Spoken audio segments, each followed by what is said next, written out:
Hello, everybody, and welcome to the newest indoor adventure in Gold Rush, our Weird West 4th edition campaign. This is our 26th episode of Gold Rush. I forgot to say that at the beginning, but I remembered accurately what episode we were on because I changed it minutes before we went live on the old Twitch. Today is June 2nd, 2025, and you are loved. And that is a very important thing that we like to remind each and every single one of our viewers and listeners at the beginning of each and every single one of these games. If this is your first time joining us, you can go to youtube.com/indooradventures to check up on all of the VODs of each of the games that we have played up until this point, or you can go towards where anywhere audio casts are being made available for free. You can find us there under the same moniker. And speaking of things that are being made available for free, if you go to patreon.com/indooradventures, you can check up on our after show called Nights in the Courtyard, where we answer questions not only from each other, but also from the community. So if you have any questions for myself or any of these other fine folk, feel free to again join us at patreon.com/indooradventures. But let's say you already support us on Patreon. You already support us on YouTube and Twitch and all of those other wonderful spaces, and you're trying to think to yourself, where can I go to help support this fantastic show even more? Well, guess what, Acorns? I got your back. Quite literally, in fact, because if you go to indooradventure.redbubble.com, we got t-shirts, we got posters, we got mugs, we got throw pillows, crop tops, shower curtains, aprons, clocks. We even have face masks with the symbol of Tiamat upon them, designed by our very own Cyberwolf1201, where all of the proceeds of all of our merch currently goes to help support Doctors Without Borders. So, if you would like to help support a good cause or possibly help support the show, you can again go to indooradventure.redbubble.com. Again, that is indooradventure, no S at the end, .redbubble.com. But that is it for my opening spiel. So hey, RJ, who you playing today? Hello everybody, my name is RJ. Today I'm playing Kid. He's a Genasi sword mage. We both go by he, him. Woo! Hello everybody, I'm LBHackEmUp, she, her, and I am playing Trisannas, the Wilden Seeker, she, they. Happy Pride, everybody. I'm gay. Happy Pride. I'm sorry. I play Rakel. Rakel uses she, her pronouns, and she's a human shaman. And I'm the indoor adventurer, he, him, and tonight I shall be playing as Carruthers Edelweiss. Human Ranger also uses he, him pronouns.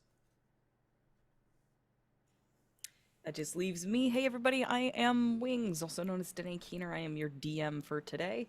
Let's just jump right back in with the recap for session 25.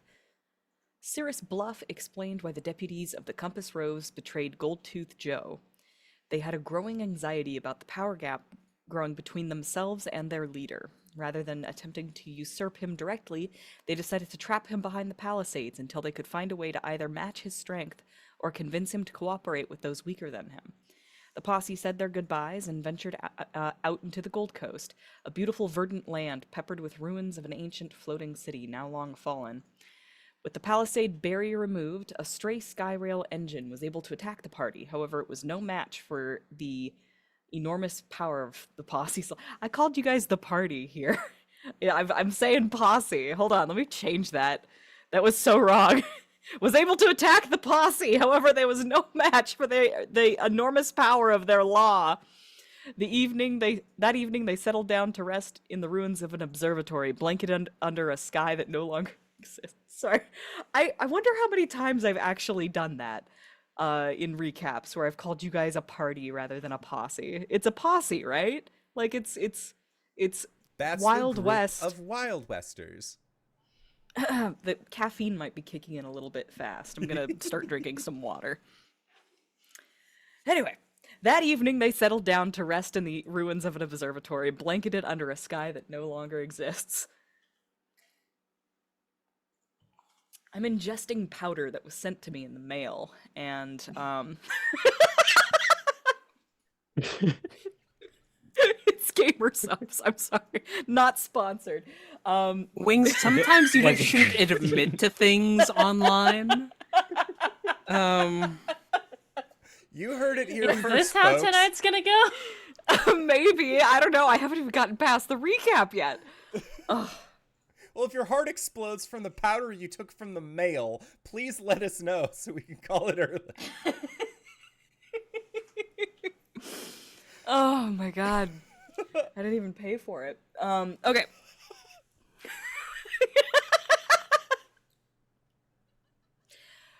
Welcome back, everybody. We return to find the posse taking a nice long rest in an ancient observatory. As you guys are waking up this morning, what are your first thoughts? Are there any conversations that happen as you come awake? Under a blanket of stars, you know, there is no, like, gradual sunrise or anything because it is just painted directly onto the ceiling. Oh, right. I was like, there's no sky in this land? Oh, we're inside. Got it. Yeah. Yeah. Well, Wingsu, I think Triss, when she wakes up, is going to go outside and get a breath of fresh air and maybe sit down in the grass and meditate. Okay. As you just sort of breathe into your silence, and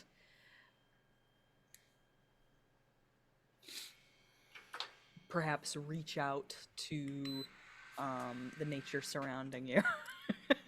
Sorry. Reach out into the nature surrounding you. Jesus fuck. I was trying to turn it off. The wind picks up. The wind picks up. Heralded by a cricket, clearly. Yes, of course. Whew. I could already tell that I was in trouble today, because I had a song stuck in my head, and I kept on just repeating the same phrase over and over again. You know how you do? And Tyler asked me what it was about, and I knew what it was from, but I could not grasp the words that, like, were actually the name of the song. So I just, like, Googled the lyrics and sent him the video, and he was all like, oh, you could have just said it was from Rhythm Heaven. And I was all like, I did not have those words, and now I have to go and share words with people. Okay, The words, sorry, here we they're go. not there. They're Okay. not there. You are meditating. You are enjoying a moment of silence out in nature. The wind begins to pick up and move the foliage around you. What do you meditate on this morning? I think Triss is just meditating on the scents around her, all of the smell of the grass, the sea air. I think she's thinking about bringing her people here and what that would mean to them and for her personally, like not having to travel around making money anymore, dealing with the humanoids. Okay. I think that, give me a nature check. You got it, dude. In just a second when I pull up my character. But of course.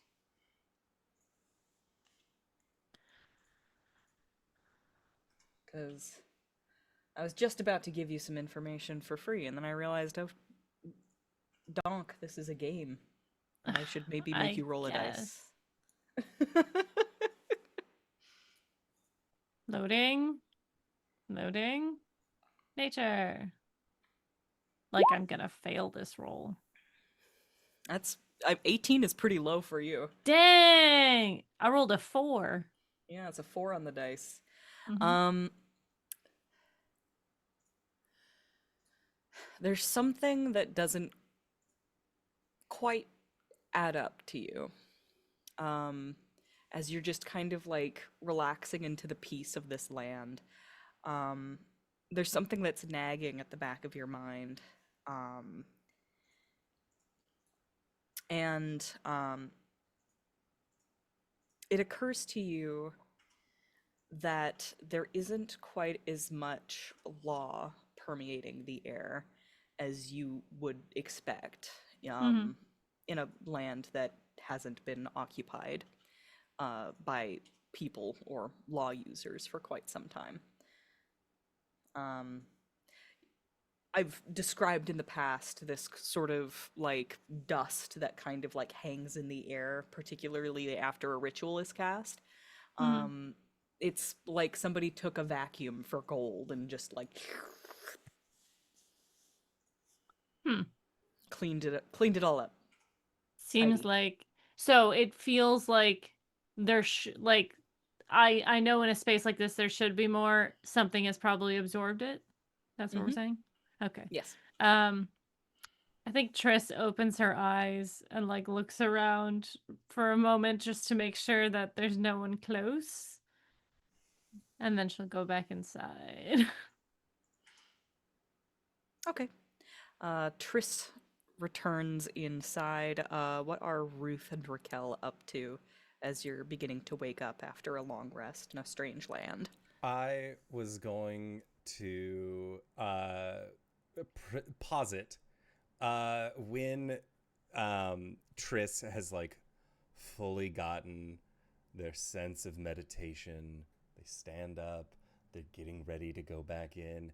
You hear a series of crashes from the tree that was beside you as an old man just falls out of it, brushes himself off, and you see that Ruth has a clutch of eggs in his hand and says, "You want breakfast?" And he has just like twigs and shit like in his beard, like he's been out Oh. foraging for food. Yeah. Ruthie, are you all right? Something about the air out here makes me feel younger. It's like those doctors in town that used to say, oh, you need to go out to the mountains in order to clear your consumption or whatever it was that they were talking about. I don't really know what consumption is. That being said, eggs. Do you eat eggs? Yes. Okay, just, needed to double check. That being said, I have felt more spry in this place than I have in a while. And I think it's the air. Well, yes, probably. It's very fresh here. Ruthie, I was doing some thinking and some feeling, and I think that something has been absorbing the law that is here. Perhaps your friend, who we are here to see, might be more powerful than we thought. Well, more powerful than most of y'all thought, but in my defense, I knew Joe at what I'd assumed was the height of his power, but if he's gone past that, whew, it'll be fun to say the least. And by fun, I mean a rather tight-knit walk close to danger, fret with the possibility that each of us could meet our very relevant mortal ends. Anyway, sunny side up, or are you more like a scramble kind of person? If I'm not cooking, I'm not particular. Sunny side. That's when it has the little yellow one on top, makes it look like a sun. Indeed it does.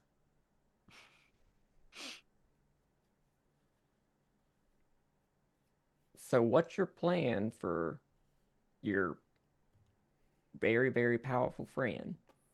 Well, in my defense, I wasn't one of the people who put him away and locked him on one side of a mountain and gave him half a country to just sort of lord over. So I'm hoping that he stands to see reason. More than likely, he'll be pissed, maybe a little barmy, and at that point, I don't know if he'd see reason as clearly as he would the butt end of a rifle.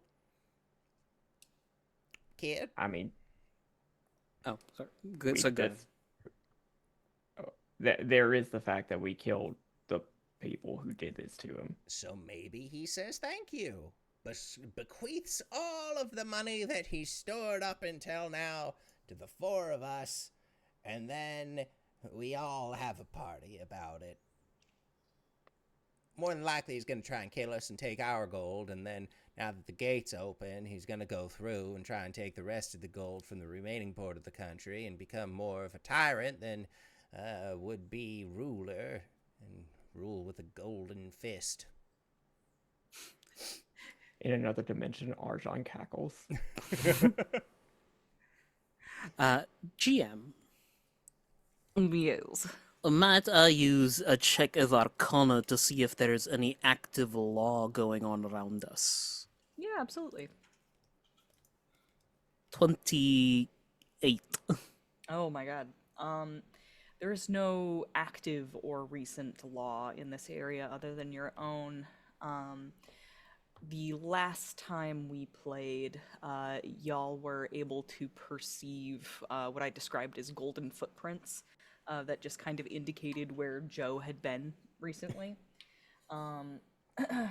So like you like basically like refresh your vision of like Joe's like little fucking family circus footy tracks. Could I use that 28 to examine the footprints to see, like, could I get an idea of Joe's state of law at the moment? Oh yeah, certainly. You already rolled it, so yes. What do you mean exactly? Like, are you trying to determine how powerful he is, how long ago he was here? Ask me a more specific question.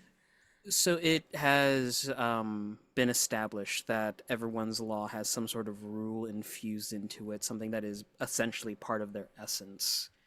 I want to see if Kid can recognize, like, is Joe, like, keep out McGee back there, where he's a little bit crazy from being on the other side for too long, or is he, like, can we talk to him? Does it say keep out in, like, Wingdings, or does it say it in horror slasher film? Bubble If you're letters.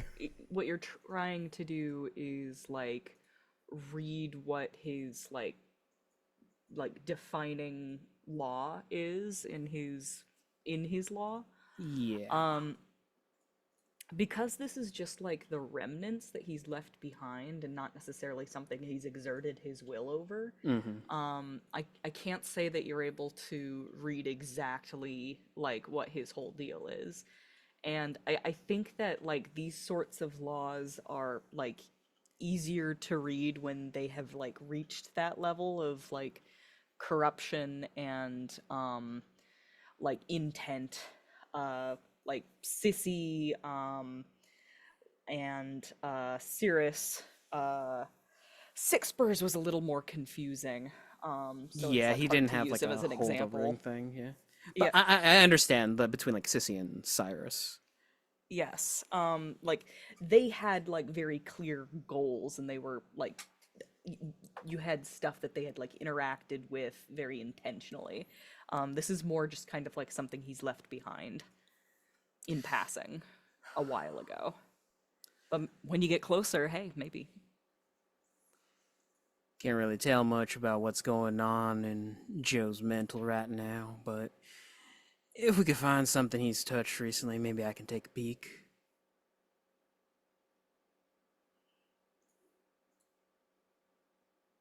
We could at least try and track something down. Well, yeah, we could just follow the golden footprints. Like a yellow brick road, but no brick. Only brick is in my pants. Are you not scared that we are going up against someone right now that is as powerful as Joe? I just want to confirm that all of our feelings are aligned on this. I've heard the legends of Goldtooth Joe, hence why I am shitting a brick right now. Oh, too much fiber. I was wondering why there was a brick in your pants. It's the wrong kind of elemental. It's an idiom. Oh, There ain't no honey, need you're to get not up. Don't be that. so hard on Yeah. yourself. I hate all of you.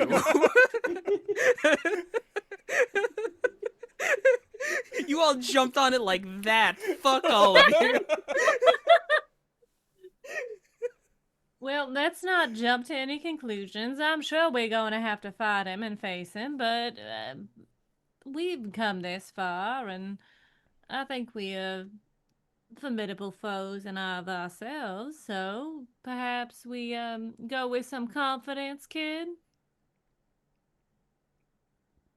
To better answer your question, am I scared?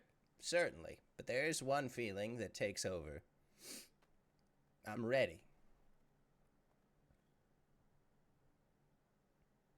It's good to know.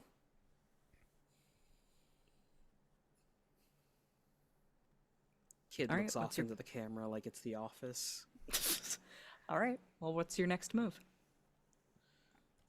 First things first, follow them footprints. Okay. That works for me. Yeah, Raquel will try and pick up the trail again. Nature check.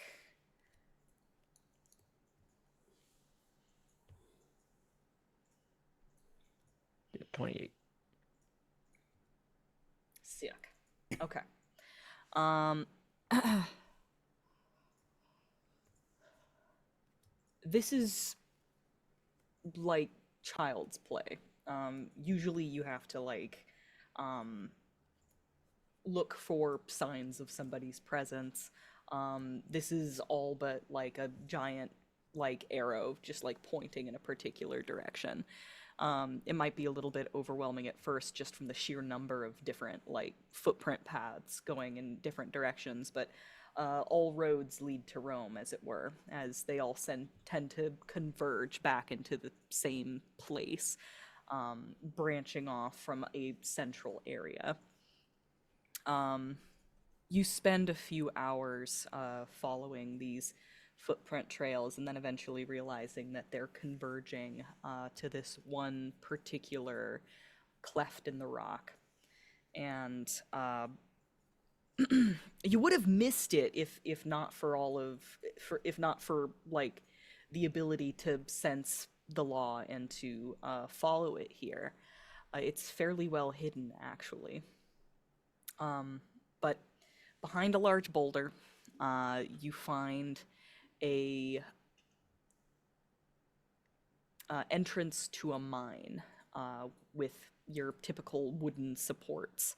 And there's just a wooden door that bars it from the outside world.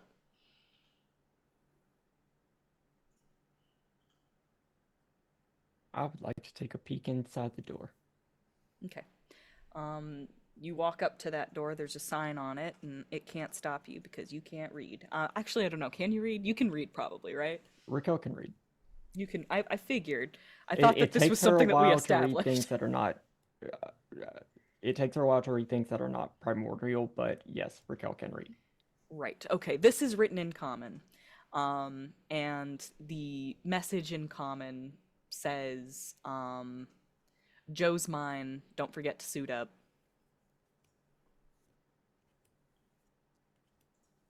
What does suit up mean? And she'll peek inside the door. DM, what does suit up mean? Like It headlamps means, and yeah, that kind of thing? Bring your headlamps, bring your gear, bring your pickaxes, rope, boots, PPE. You know.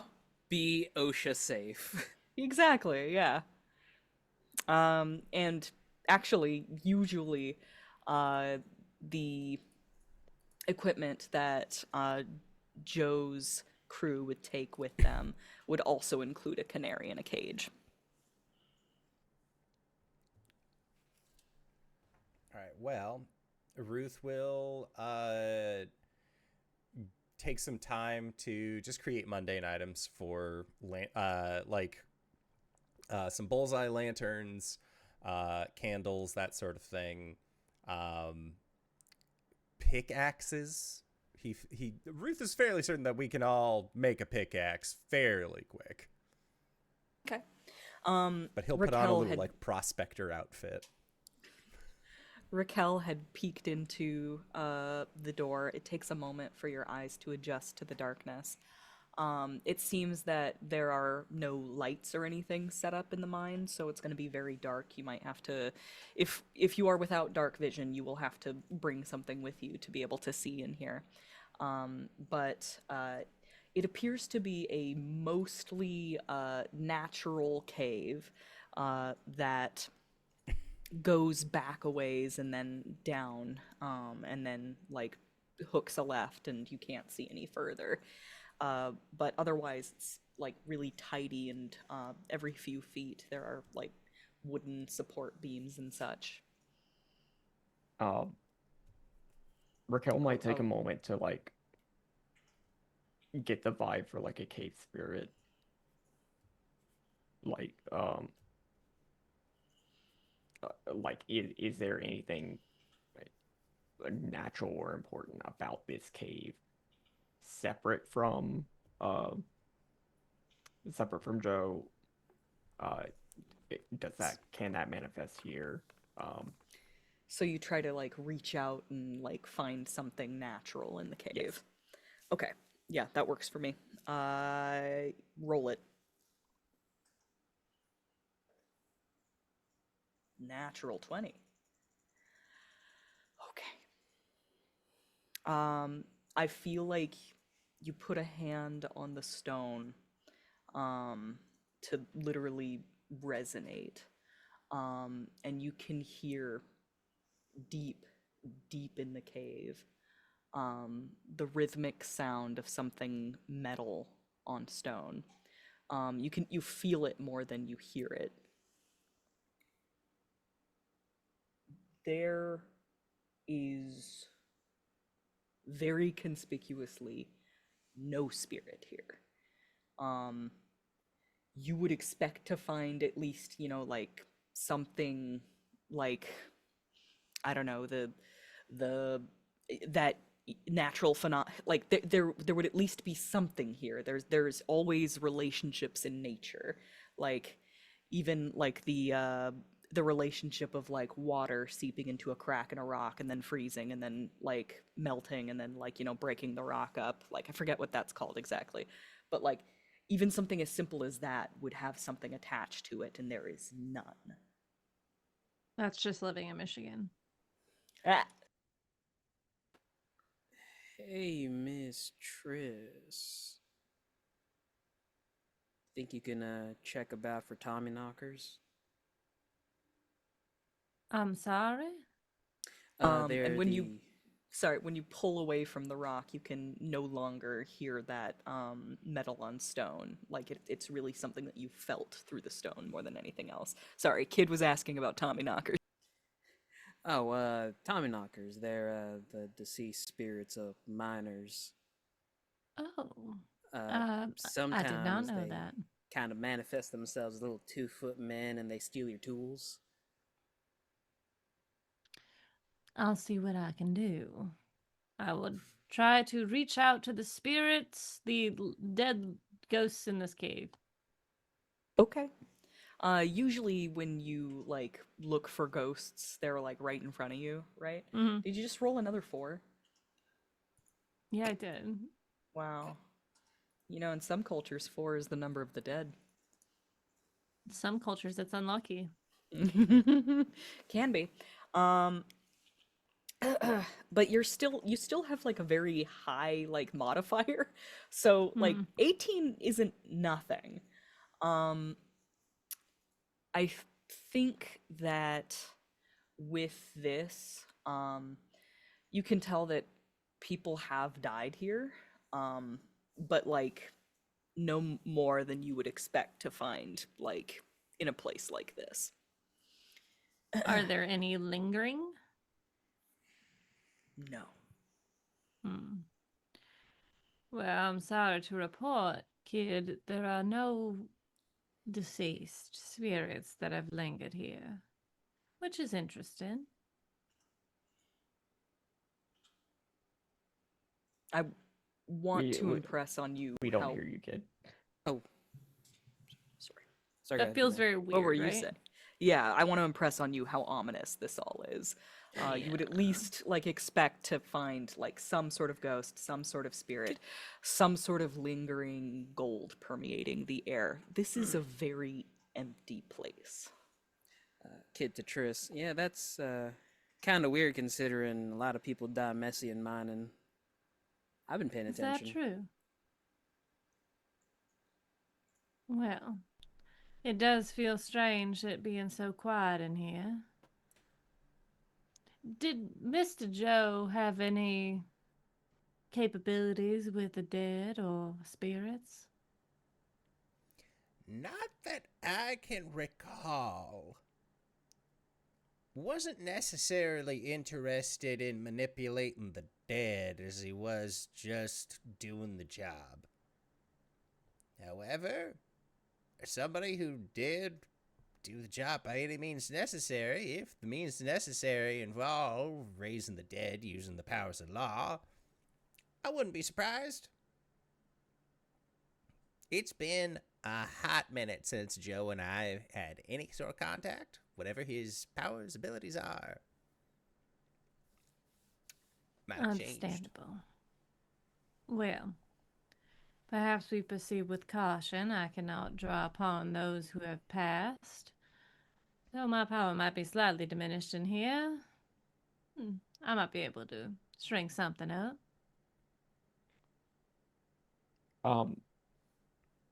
The trails that we've been following, does it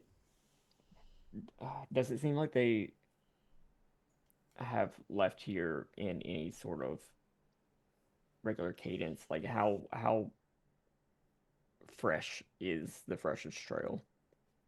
How fresh is the freshest trail?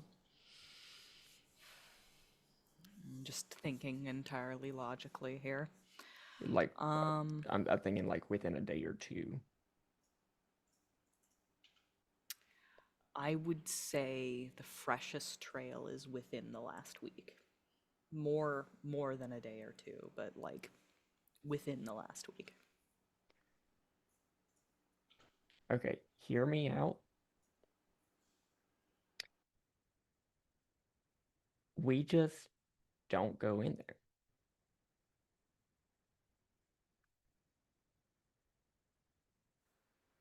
You leave whatever message you want. Tell him where to find us.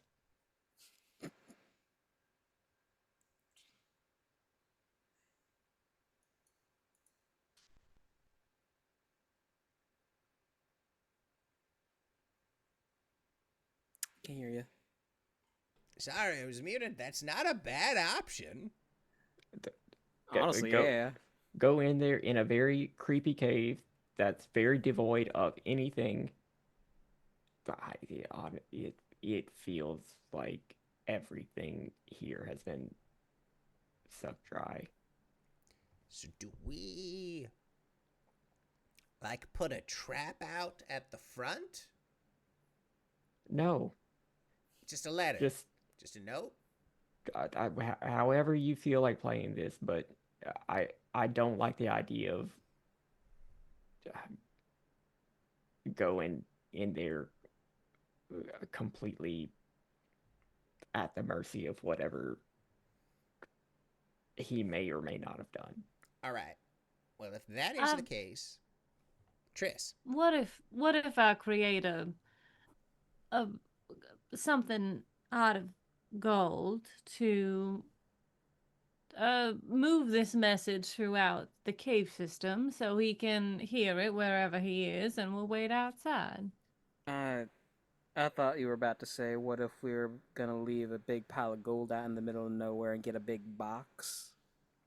I was also thinking a box, or if you, like, create, like, big illusion of gold, and then it's a big old pit underneath, and then he falls into the pit, and then he's stuck there. But I'm so sorry. We are being so unprofessional right now. Look, unprofessional? Don't be ridiculous. I mean, consider the way that this game started. My thought, we got here pretty late last night, and then we head right here. Let's have a better look of the lay of the land, find somewhere advantageous, then we come back, we'll leave a note, say, hey, meet us in this place, so that way we can stake that spot out. And if it's at like a high point or something, we'll be able to see him coming, we'll be able to see if he's setting up traps or anything along those lines. Only difficult part is going to be if we do post up somewhere, we do run the risk of trains running us down. I don't very much fancy the trains. So we can either wait it out and let trains come at us all day, we can go into the cave, where we at least have some semblance of knowing, hey, there's no trains that are coming towards us, unless there's an underground train that I haven't ever heard about. It doesn't make any sense. Trains would never be able to run underground. How would they get the rails down there? Now, that being said, we can either stake out a spot, have Joe come to us, we leave a note, just hang out here, right outside, and just see if he shows up. Willing to talk. I could try and draw Joe out. I got an idea. If your idea is throwing dynamite into a mine, I am on board, mister. That was the second idea. He'll pull his guitar off his back and just step to the mouth of the cave. Ooh, play him a little ditty. You know any old dwarven drinking songs? Well, I know one song he might think of you for. Oh. Can I infuse my music with some law to send it into the mine to try and draw Joe out? Intriguing. Okay. Was that? I said intriguing. Okay. You intend to use your music to infuse it with law. Send a message to Joe. Send a to tell message to him Joe. Ruthie's Okay. here. All right. Yeah, go ahead and roll for it. I really want this to work. 26? 26. It's not bad. What does your message say? Kid is singing the Miner's Lament. The one Okay. Ruthie was singing a while ago. Okay. You begin to pluck the chords. And do you actually sing the Miner's Lament? Yeah. Okay. And you sing the Miner's Lament. I believe that the others would notice this first. But a bit of law begins to wind its way off of your guitar strings and sort of spiral into the cave. And then they just sort of starts to stick to the rock and spiral through the tunnels. And actually it like provides like a good amount of like golden light through the tunnel. And I think that Triss and Rakel would notice this more than anyone. It's like the rock is responding to the song.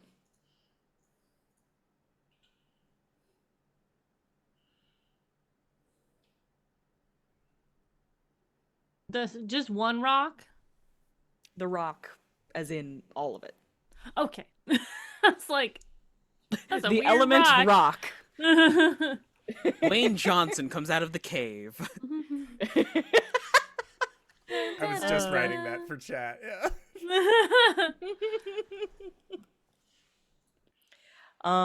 You hear the sound of paper flipping. And who's carrying the wanted poster? I would think Ruth at this time, because he was showing Cirrus all of the different wanteds that they had. So Ruth's got it. Okay. Ruth, the wanted poster, sort of like falls out of your pack and unfurls. And like each time a deputy was defeated, it would like flip to the next one. And you notice now that having defeated Cirrus, it like just switched back to the message from Joe, promising all of his riches to whoever could bring him all of his treacherous deputies' badges. You see those words begin to sort of like erase, and then something else begins to scratch on the paper. Same handwriting. he'll like lay it out onto a rock and then like post it so that way he can just watch as it does its Star Wars-esque screen crawl. Whoever's out there, I got what you want.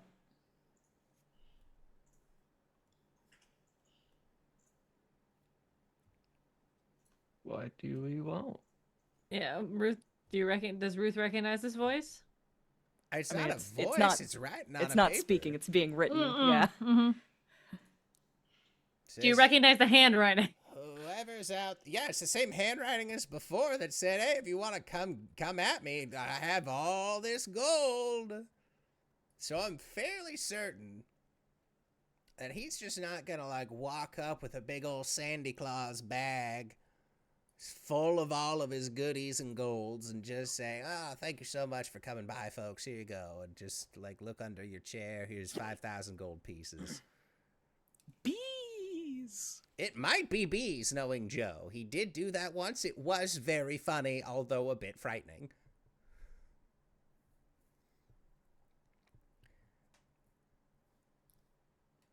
Still Unfortunately, I think the way he is now, I don't think he's coming out of the cave. He's also... These are his caves, and he's been trapped here for a long, long while. One thing that they teach you in Cave School 101 is that you need to have multiple exits to your caves in case there's a cave-in at any given point. So we could be waiting here for however long, and Joe go out the other side. I did not graduate cave school, if that's what you're asking. However, that is standard practice.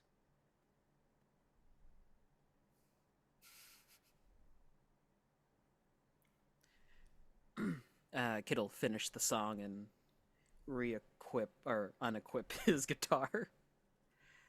But seriously, what does he think we want? Well, we have all of the deputy badges, and we came all of this way because of a letter that said, if you bring me all of the badges, you can have all of my riches. I'm guessing what he's assuming that we want is all of his money.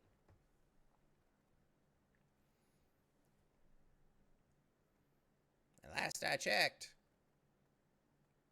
Miss Triss, wasn't that the modus operandi for why we came out here to begin with? Yes, it is indeed. Perhaps we go forth and maybe not all of us, maybe some of us, the sneakier ones, should stay back so we don't play all of our cards. Well, we could create a marching order, separate ourselves by a good 50 feet or so that way, just in case anything does end up happening, we're at least right there to help. So we're saying that the least sneaky of us should just go on ahead. Should it be the reverse, where the least I think sneaky it's the people reverse. are Yeah, behind? the reverse. The least sneaky. Rakel is already 10 feet, 15 feet in the cave. Kid is 5 feet behind her. Ruth is looking at Triss. Do you think that Rakel can turn that big old antler deer dog thing into a tiny yellow bird? Those are pretty useful to have inside of a mine. Do you think there's methane in there, Ruthie? I mean, realistically, there could be any number of things. Again, that's just Mine School 101. I have no guarantee that Morbek would die if I did that. No, I don't think Morbek breathes. I think you would just have a canary and then the rest of us. I'm pretty sure the gas has to do more than 15 points of damage to his HP to yeah. actually take him out. Yeah, that is Well, kind of like the opposite of the intent of a canary in a coal mine, right? What I meant was that Ruthie and I should go first, and then you two should be. They're already going. Now, look, we've been traveling with Rakel for a month and a half, 2 months. Hmm. Rightfully, I don't know how long we've been on this road. A while. I have never known them once to know discretion. That being said, their curiosity outweighs all of the negatives to that, because if anything, well, we found ourselves our canary. That seems a little unkind, Ruthie. Oh, now you don't. Never mind. Never. I don't want you three to die. Hiff. I like you three. Hiff. All right, go ahead. I will take the rear. Sorry. It's a good thing the mute button works because I've been cackling a lot. Yeah, I'll tell you what. Having access to a mute button and playing most of my games online has made me insufferable in person. Okay. Marching order? Raquel is going forward, touching many things and just trying to figure out where the emptiness is less empty. Okay. Raquel first. Kid is buddy systemed with Rakel, probably like 2 or 3 feet behind them. Okay. And then Would Ruth will this be be a with Triss point in to the make a back. dungeoneering check? sorry, I started Bless you. sneezing. I'm getting the marching order squared away. It's Raquel, Kid, then Ruthie Triss. Ruthie, Triss. Okay. But Ruthie and Triss are further behind us. Okay. What was Raquel's question? Would the would what Raquel is doing, going around, trying to navigate through these mines, trying to figure out where this emptiness that she's feeling is less empty. Would that be like a dungeoneering check? I believe so. Okay. That skill gets used so much. I lose. So the underground is an unfamiliar place to you, I feel. And the golden light that had permeated the cave lingers for some time, but it's beginning to fade. You're able to follow that light, and you come to like the first turn, you realize that the light had like snaked down a different passage. And it's all like, okay, I can follow this light for sure. And presumably it will take me to Joe, because that's who the message was for, and that's the direction it went. So like following this light, and touching things, poking things, you can find a lantern with a burnt down candle inside.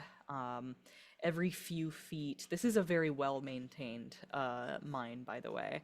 Every few feet there are the wooden support beams that you would find in an old-timey mine such as this. And after some time, you eventually reach a place with a steel contraption that is set on top of some rails, which you are familiar with. You know what a train is. It just appears to be a steel box on some rails, like it's like a tiny train car. Hi, are you gonna attack us? It's a baby. It does not respond. And as I think Kid it's catches dead. as Kid catches up with you, and you whisper that over your shoulder, Kid, it appears that Raquel has found a minecart.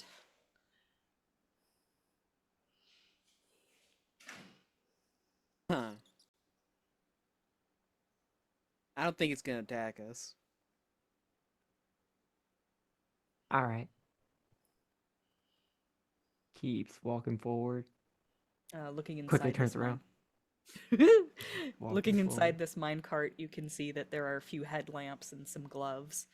As it appears that like somebody just left them behind here, but there's several sets of these like of equipment. It's not just one. I don't know So- if it's going to attack anybody right now, but it sure looks like it got people. Kid will just put his hands on the minecart and just push it forward a little bit to see if it moves. Rakel will attack it. Kid like goes to push the minecart, and it does not budge as it is old and rusted, and the brake is on. And Rakel attacks it, accidentally like smacking the brake so that it like releases, and then it starts to like like move a little bit, and then like slowly comes to a stop. You want to hop in and not push? No. That thing has killed before. No, it's a minecart. It's an inanimate object. The workers just left their stuff in it. Wait a minute. We've been attacked by Workers? too many trains. I thought Joe was out here alone. Rakel is right, honestly. Like, you guys have done nothing but fight trains since you got here. What is a cart but a train enduring? Yeah, no, I thought Joe was out here by himself. I think Ruth and Triss could catch up with you guys as you're debating the danger of the minecart. Oh my god. Just as Kid says to himself, I thought Joe was here by himself. That crazy Well- son of a bitch did it. Well, I mean, you did Huh. mention, people would have died building this mine. I would. Ruth points to the minecart. Look at it in all its glory. Train tracks underground. Never thought I'd see the day. Is this a safe mode of transportation, Ruth? Or have you not seen something like this before? Well, there's only one way to tell if it's safe. Ruth will pull out his weapons. I have already hit it. Did it It scream? appears to be dead, Okay. Well, if it's dead, then we don't have to worry about it. He'll stow his weapons away. but it has killed before. Ruth will start like inspecting it. At this very point in time, I feel like Kid and Triss feel like the humans in a Muppet movie. Mm-hmm. Like, what drives me insane is that Kid is familiar with a minecart, but Ruth is not. The prospector. Yeah.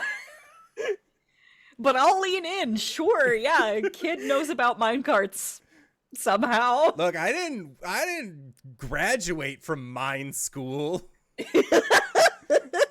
It's been established Kid does have a very good education.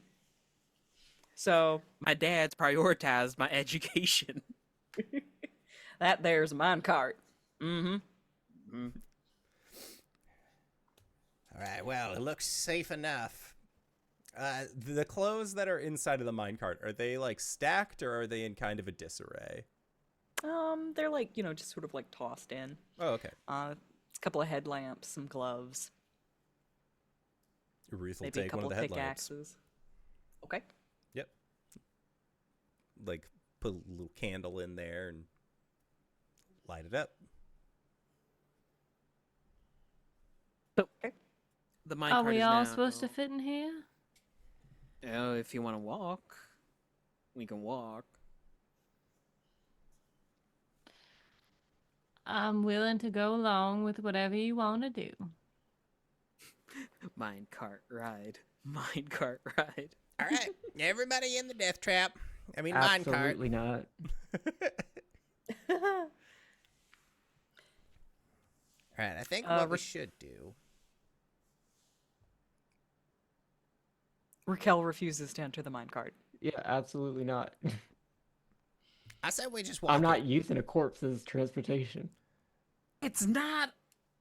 I don't think it was alive. I think this is simply made out of wood. There's no engine to it. You're made out of wood and have no engine. Behold a man.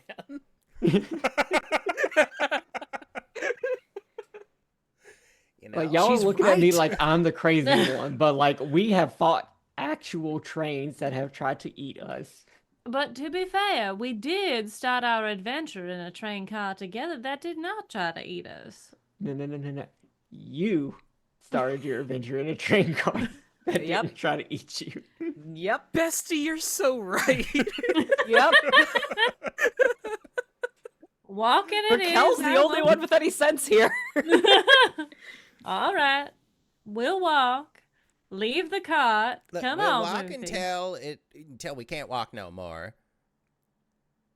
And if the only option forward is the train cart, that's what we do. Okay. Let us make haste then. It is for burning daylight. Just for posterity? Mm? That's the word? Posterity. Posterity Posterity. is the town that we live Posterity. Just for posterity's sake, I'm going to lock the brake on the minecart as we walk away. Good point. How crazy would it be if that minecart just started chasing you down? Thought about it. It would be silly.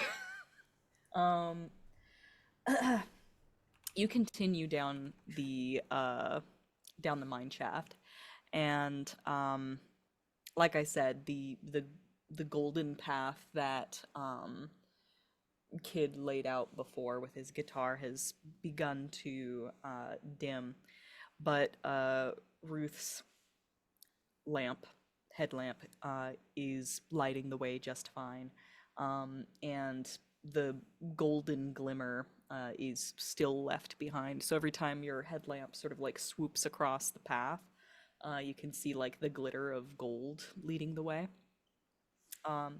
So as you continue walking down the mine shaft, it gets darker and darker on you. And Ruth, you did pick up the wanted poster again, right? At some point, you hear that rustling sound before, and then that sort of how do I describe it more than just rustling? Like the sound of like paper being creased, and eventually, like up out of your pack comes a little origami bird, the color of parchment. Oh, hello. And it'll just sort of like tweet at you. Like, I'll see. Let's see if Mike will actually pick it up. It goes. Hey. Audio listeners at home, that was not a sound effect. That was a wings. Wow. Wow. Better than my train impression, right?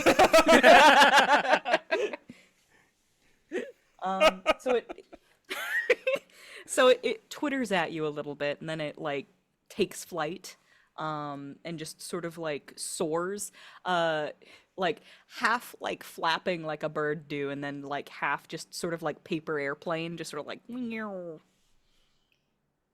How many canaries are there, Wings? Just How many one. canaries? All right, just making sure. Just one. Why are we concerned about multiple canaries? Multiple canaries and dragons. Multiple canaries and dragons. Oh, I see. Yeah, okay. Legally distinct. There are no netheries. There are no dragons and canaries that are directly related to this here adventure in that manner. Thank you for confirming that. I was about to be stressed. Okay. So this canary just sort of like flitters out in front of you.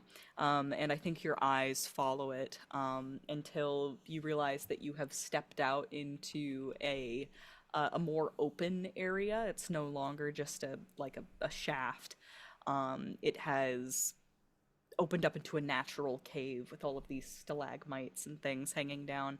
And there's the gleam of something metal off in the distance that I'd say that like this cave is at least like 20 to 30 feet tall, and this metal structure off, like, in the darkness, definitely occupies the majority of that space.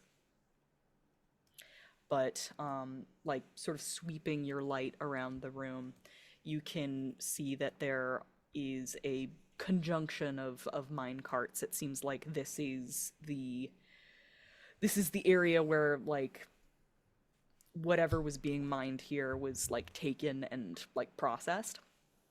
And it becomes a lot more clear that there was more than just Joe here.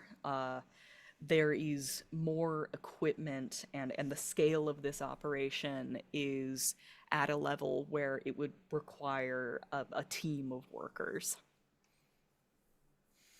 That's some sloppy belt placement there. So, I thought Joe was the only one who got stuck behind the gate. Weren't there people who lived here before? History. I assume there was. Yeah, I guess give me a history check, kid.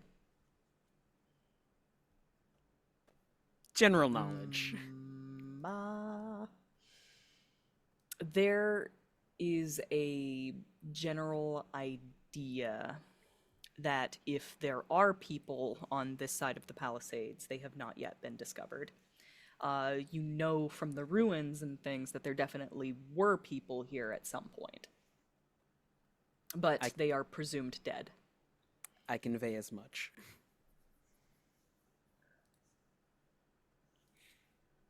And how old are these things that are here? Fairly new. Like, this is modern technology. And, like, the sign outside indicated that this was Joe's mine. Perhaps he has made companions for himself. It's not outside the realm of possibilities. Not at all. He's a friendly fella. I mean, like, and all of the equipment here is sort of, like, indicative of, like, people of the Ramble. Like, Yeah. if you're like trying to Sherlock who exactly was working here, it was most likely a team of workers that he brought with him. Well, whether they're alive or dead is yet to be seen. Hopefully if they were law users, they might be long gone now. If Joe was looking for more power. What would they be mining in here? Gold. No? Just gold? Is there something more powerful than gold? To mine gold and to have control of its natural veins throughout the earth means that you don't have to refine it to a coin value when you start extracting it, because a lot of gold is lost during the process of fabrication into what we know as coin. If you could just stick your hand onto the side of a mountain when you found an open vein and dust all of it at once, because it's all one continuous chunk of gold, wouldn't you want to find the biggest vein that you could?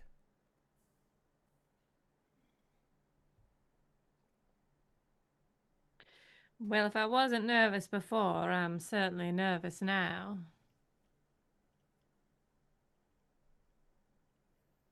It'll be fine. We'll do fine. We have all sorts of magic items, a worst case scenario. There's always dynamite. Just blow ourselves up, trap him in here with us. Please then- don't. Yeah. I've got places to be after this. Yeah, I was about to say, I have like a long set of years ahead of me. Well, I'm glad you do.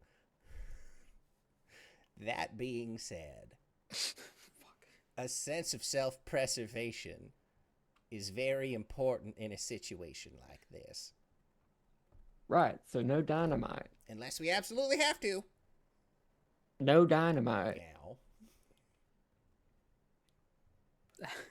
I will actively dispel any dynamite you try and create. You say that now. If someone were to take a bullet and I had the option to stop that from happening, and at the same time you were making dynamite, I would stop you from making dynamite. Sorry, ladies, y'all are gonna have to take a bullet if he's making dynamite. Okay. While you guys are having this conversation about dynamite, you can hear the paper canary off in the distance, still singing its song somewhere near the giant metal structure.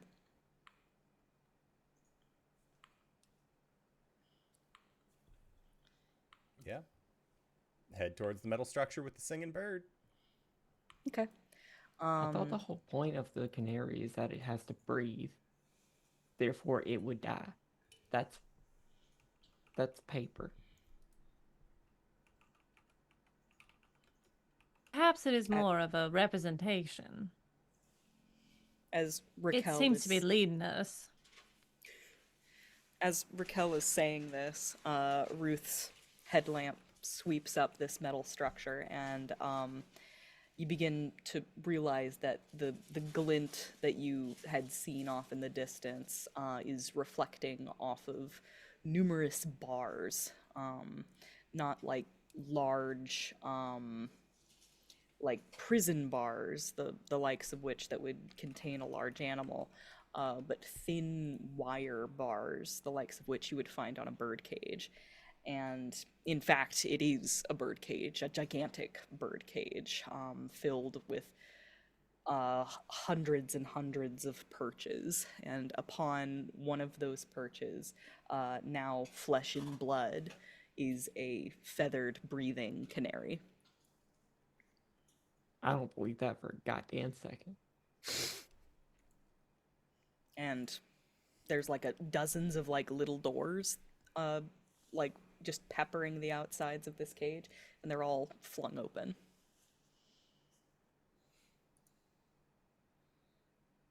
This is concerning, right?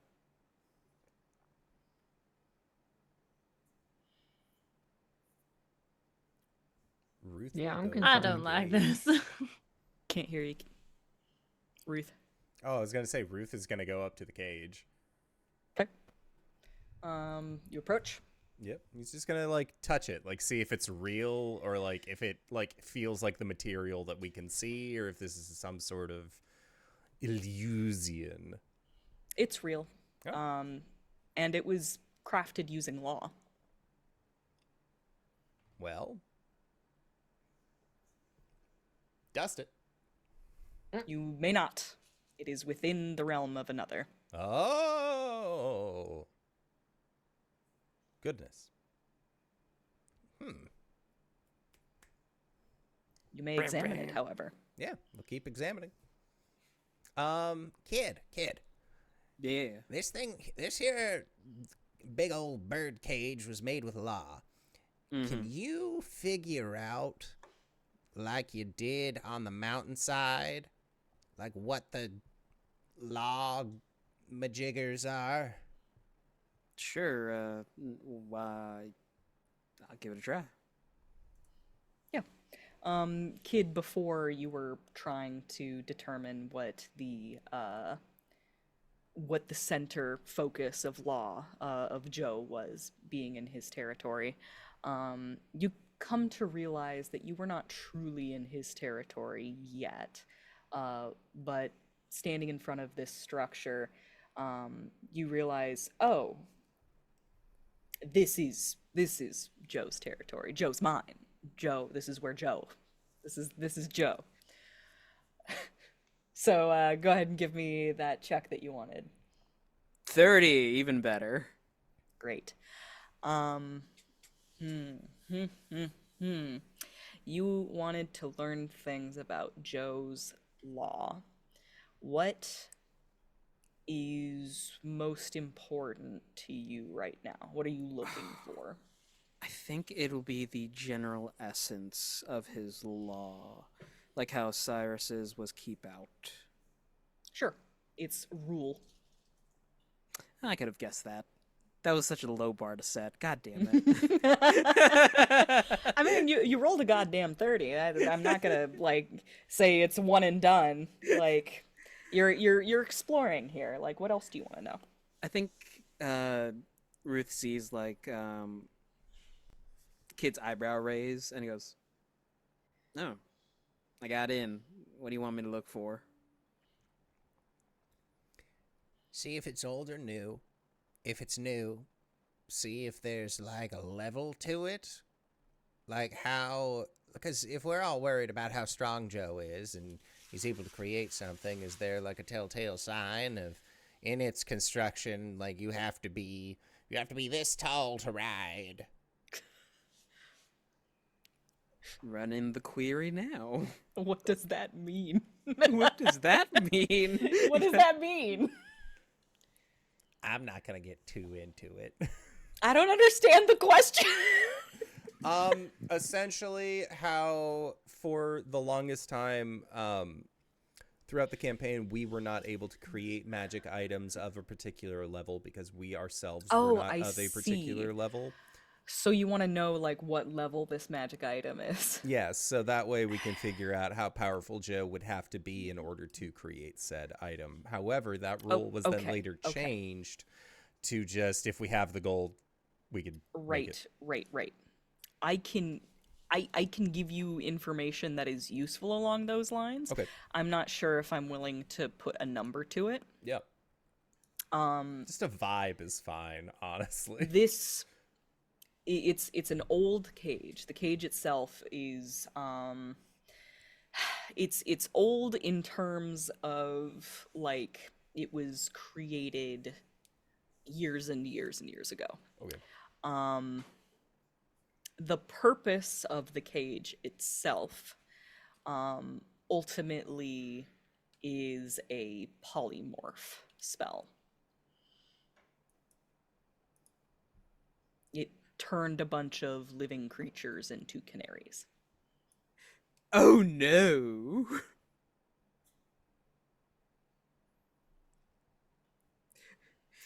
Are there any canaries in the cage now? Just the one. That one's yours. That one turned into a wanted poster. It flew like at the beginning of the campaign, a bunch of canaries flew across the ramble and then turned into wanted posters. Can I see if I can tap into the cage of polymorph and reverse it? It would be very difficult. But give it a try. Yeah, I'll give it a try. 32, even better. That's shy. Oh, that's shy of a natural 20. Just shy. But it's still a really good roll.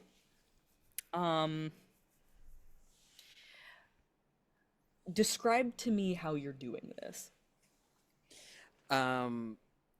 It is essentially looking into how the law has been laid over the cage and then changing the two functions that says from X to X and swapping them around.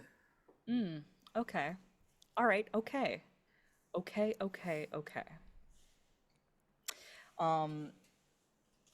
Kid has his hand out on the bars of this cage, and you can see his brow sort of furrow with concentration. And there is that glowing effect that happens usually when one's trying to exert their will of law over another's law.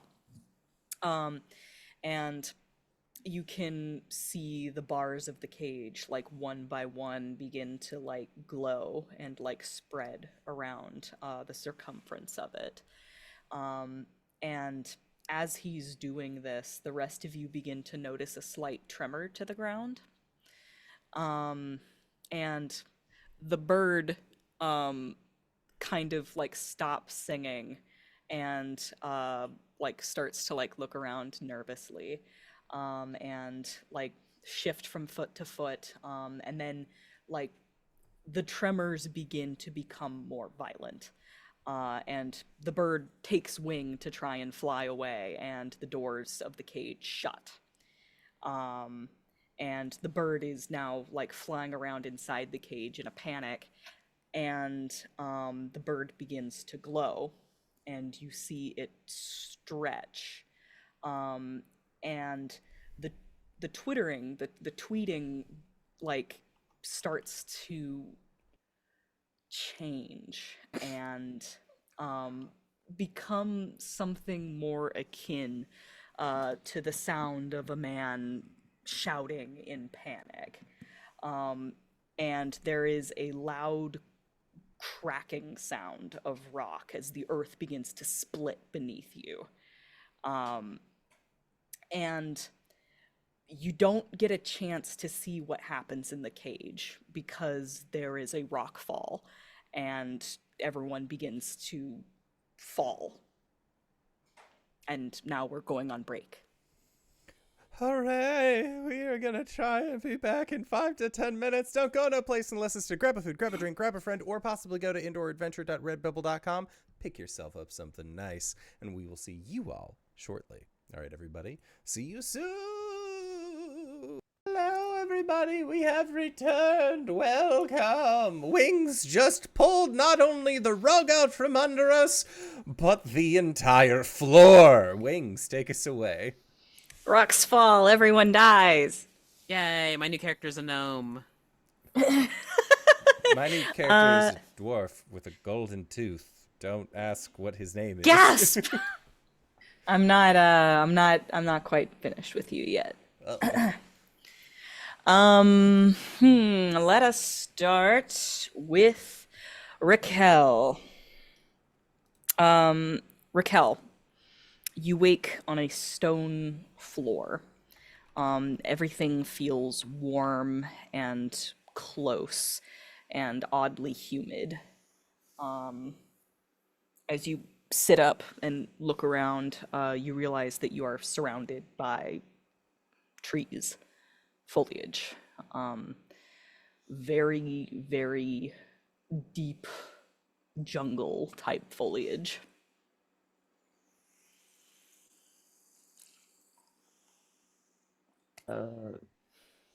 Ruth? No response. Chris? No response. Is Morbeck with me? You can feel Morbeck's presence, but you are unable to summon him.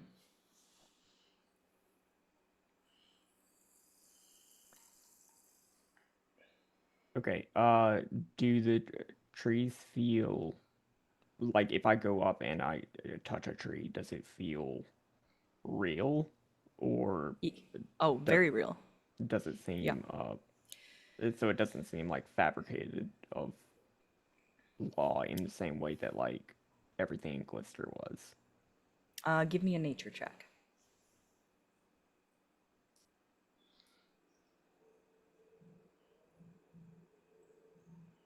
Okay. You reach up to feel it. It's got that sort of like waxy, like skin that like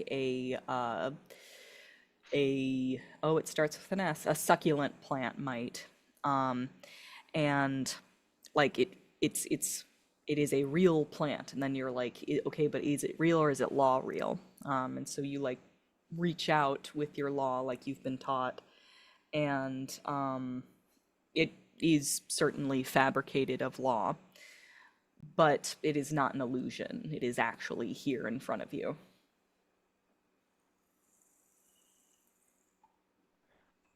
All right.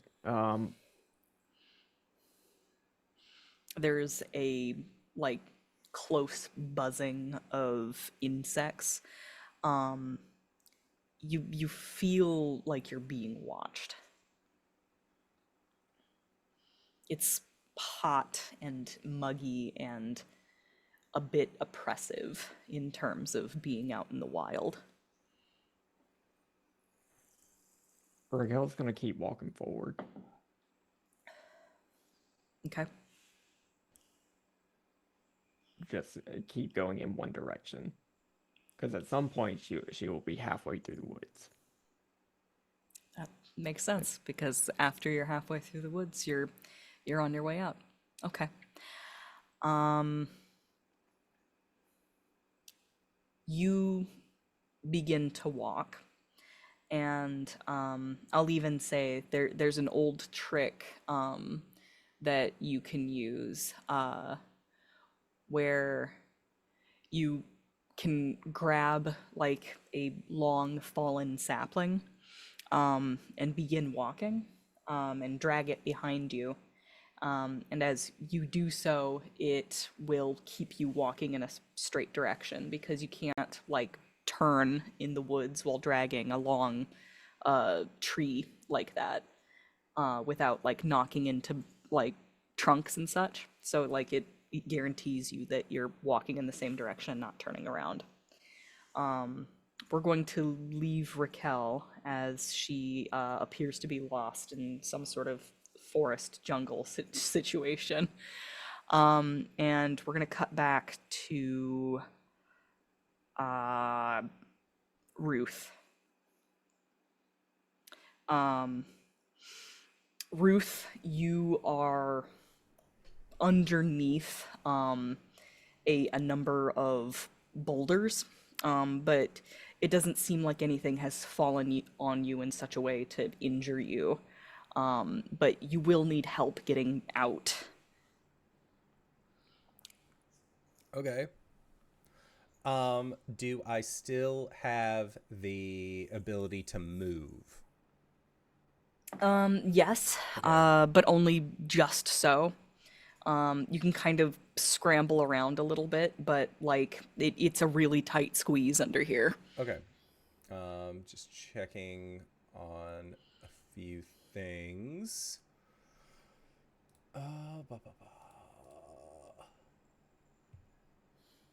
Because I believe that with my daily power, Step of Morning Mists, I essentially get a Misty Step as a ranger. I'm gonna ask you right now. Yeah. Do you really want to use your daily power on this? Absolutely not. That being said, so it looks like I wouldn't be able to get out of this like little hole myself. I'm kind of like trapped into it. I think what Ruth would do is law up a like a 10-foot pole made of steel or some other kind of like hard ferrous metal.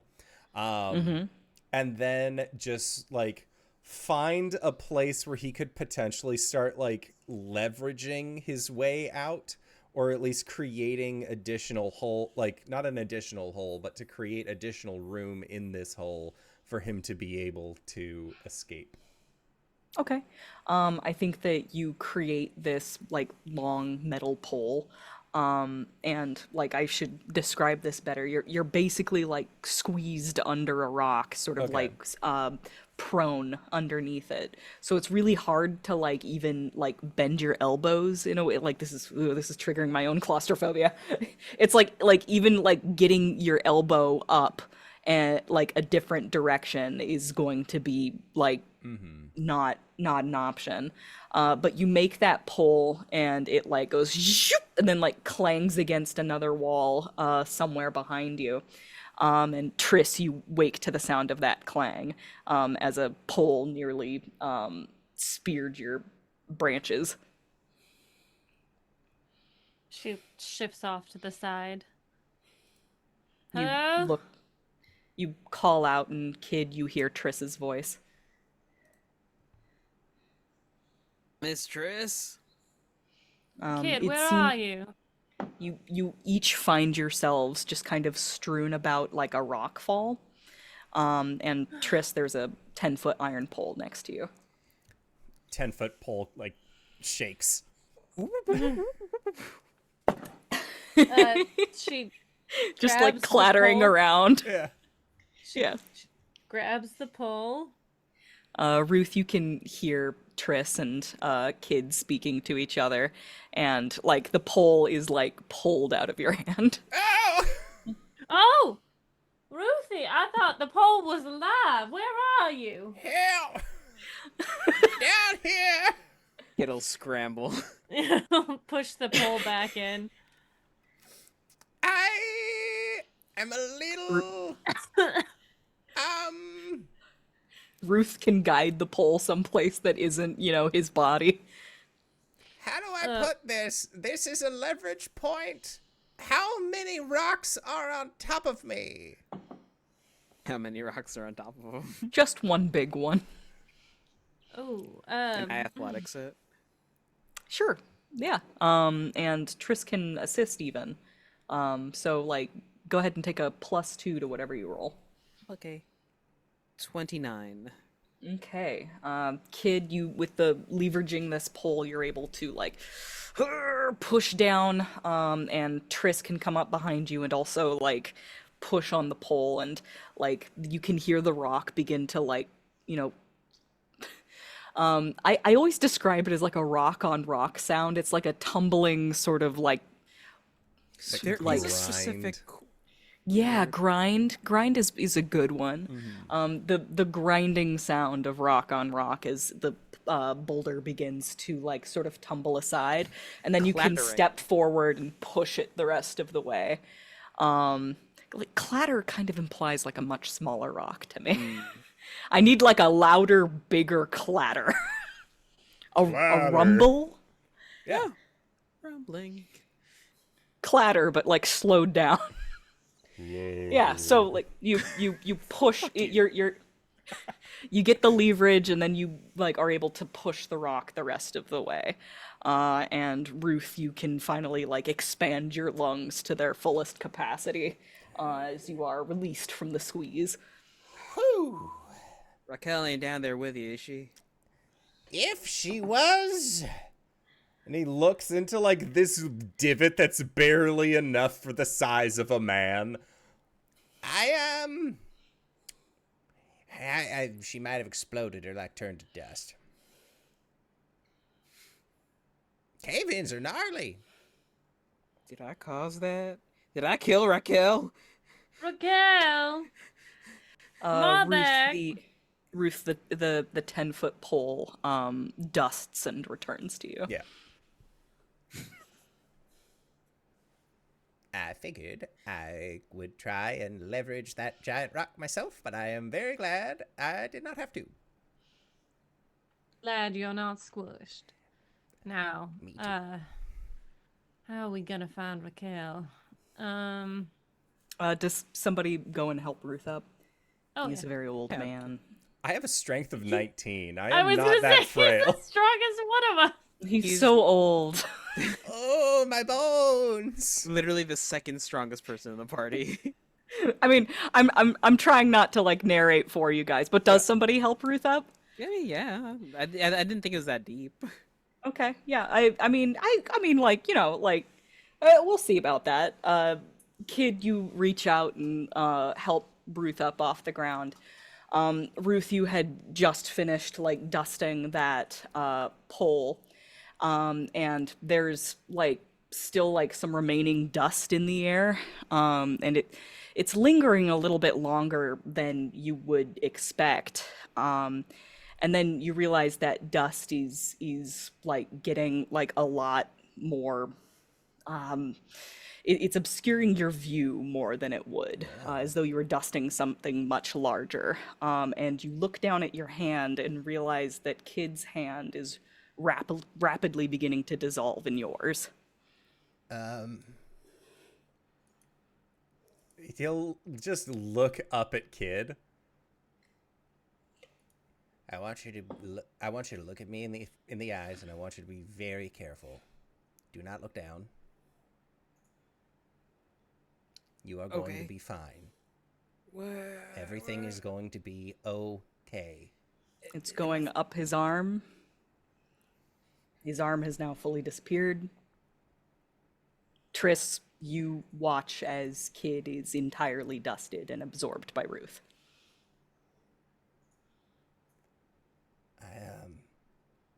Kid, you have like a moment to say something before you're gone. It is just a whispered, "What?" He's gone. And Ruth will just sort of like look at his hands, clench them, unclench them, and then he'll look over towards Triss. What did you do? I don't know. Put him back. I don't know if I can. Use Try.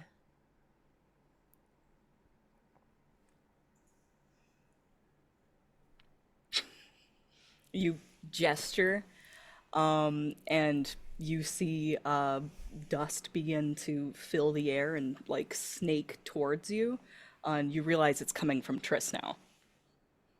Ruth? She steps back. I'm not doing this. This isn't What? me. If my body is broken, I swear to the gods. If your body is broken and you die right here, can you do me one thing? Can you promise me one thing real quick? What? Can you haunt me? I don't want to be alone again. I will haunt you till the day of your death, which will be very soon. And then she's cut off, and you wait,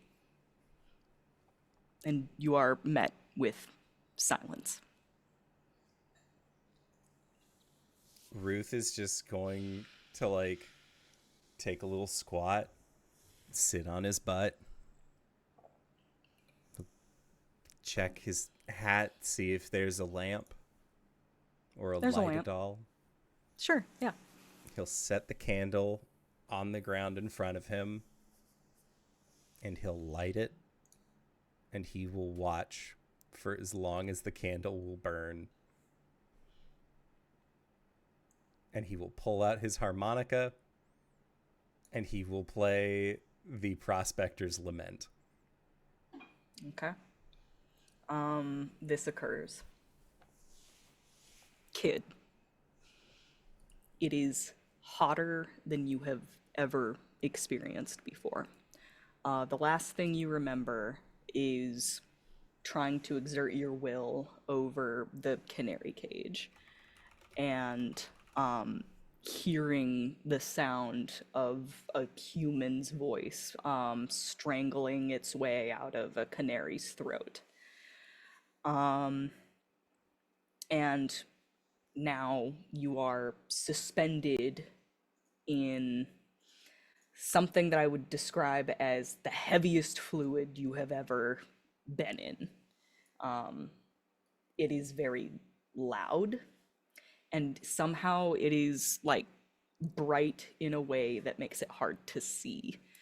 It's a very red brightness. It's so hard to move. It's like moving through molasses.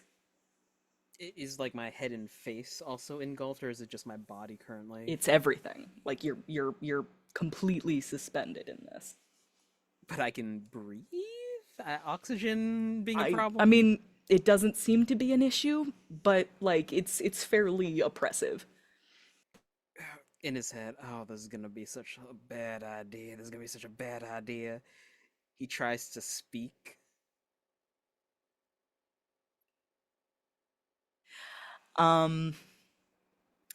Like any amount of wetness that was on your tongue, immediately like evaporates. Okay, not doing that again.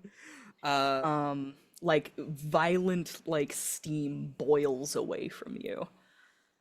But the one benefit that gives you is it tells you which way is up. He will start to swim.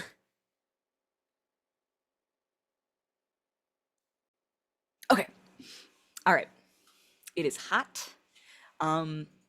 It is hard to move through, but it is not hurting you, which I think is somewhat confusing. And you begin to swim, and like at first it is slow and very laborsome, but then you kind of like get your stride, And then you realize that, like, if you really like think about it, if you really like try and exert your will and not just your body over your surroundings, um you can possibly use your law to help you along. He will apply that to make essentially the liquid around him just a little bit less dense. More fluid. Yeah, more fluid. Or instead, could he adjust his own density so that he is less dense than the molasses and just slowly rise to the top eventually? Yeah. I think that you start to do this and then you realize, like, you were expecting this to be like more of a like oil mixed with water situation where it like Yeah, slowly yeah. meets equilibrium. This is explosive. You are shot like it's more like a bottle of like a bottle of air like at the bottom of a swimming pool. Like it is like let go and you are jettisoned upward. And you erupt literally up out of a mountain. And like immediately the relief of like cool air and like moisture on your skin, and like it's like rain that blows through on the hottest day of your life. The immediate like relief of water. Are you telling me that I have released my inhibitions and am now feeling the rain on my Feel the skin? rain on your skin. Yeah, and like you like blink, your eyes begin to adjust, and you look around, and it is just like a bank of storm clouds, like an ocean spreading out in front of you. You look around, you can see that like there are objects that are like sailing away from you, which you begin to realize are rocks. And then you look down, and you like probably are startled for a moment as you realize that you are floating midair. I was about to say he realizes that he is falling. And Well, I mean, you probably think so at first, and like just start to like do the flail of like, oh no, and then you it's realize like that like nothing is moving around you. You are like floating midair. it's the initial giddy scream of the drop of the Tower of Terror. Yeah, exactly. Before like, oh, I'm actually flying. What the fuck? Yeah, that's probably a good place to cut away. Well, I'll come back to you in a second. Um, Tris, you don't regain consciousness so much as you remember yourself. It's a bit like you had caught yourself wandering during meditation and like brought yourself back to what you were intending to do from the beginning. Um, your experience is much more nebulous than those who came before you. Um, Last thing you remember is the rocks falling out from under you. Next thing, you are the forest.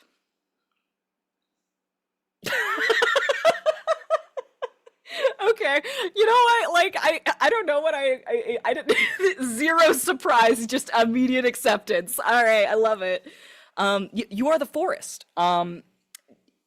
You may have heard, like my players, you may have heard of like certain like plant-based organisms that can span for miles. This is my best description of like what your body is at this moment. Um, there are a number of things that you know at this point. Um, you know that you have grown much farther than anyone would have expected. You know that you are very large, um, and you know that you are built on the bones of a civilization that would see you destroyed. Good. Good. Do I sense anything else in my self? Are there any creatures walking through my wood? Flexing into your space, and just sort of trying to like examine the things around you. There are animals, there are birds, there are plants that are not you. But you do feel one particular root that has begun to snake its way back through the Palisades, and is very near to breaking back into the ramble. And drawing your focus to that piece of you, you know that if you were able to break back into the ramble, you could use that route to go all the way back home, back to your family, and tell them about this place, about you, about the paradise that is here. Um,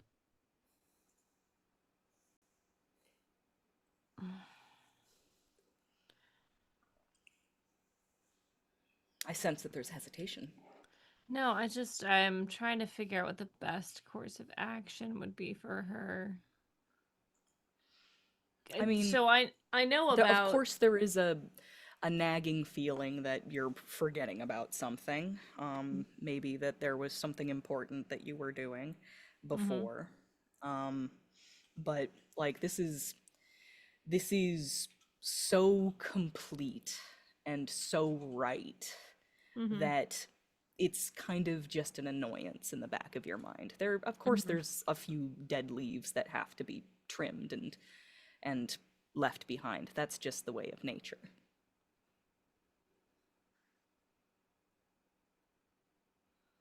I think Triss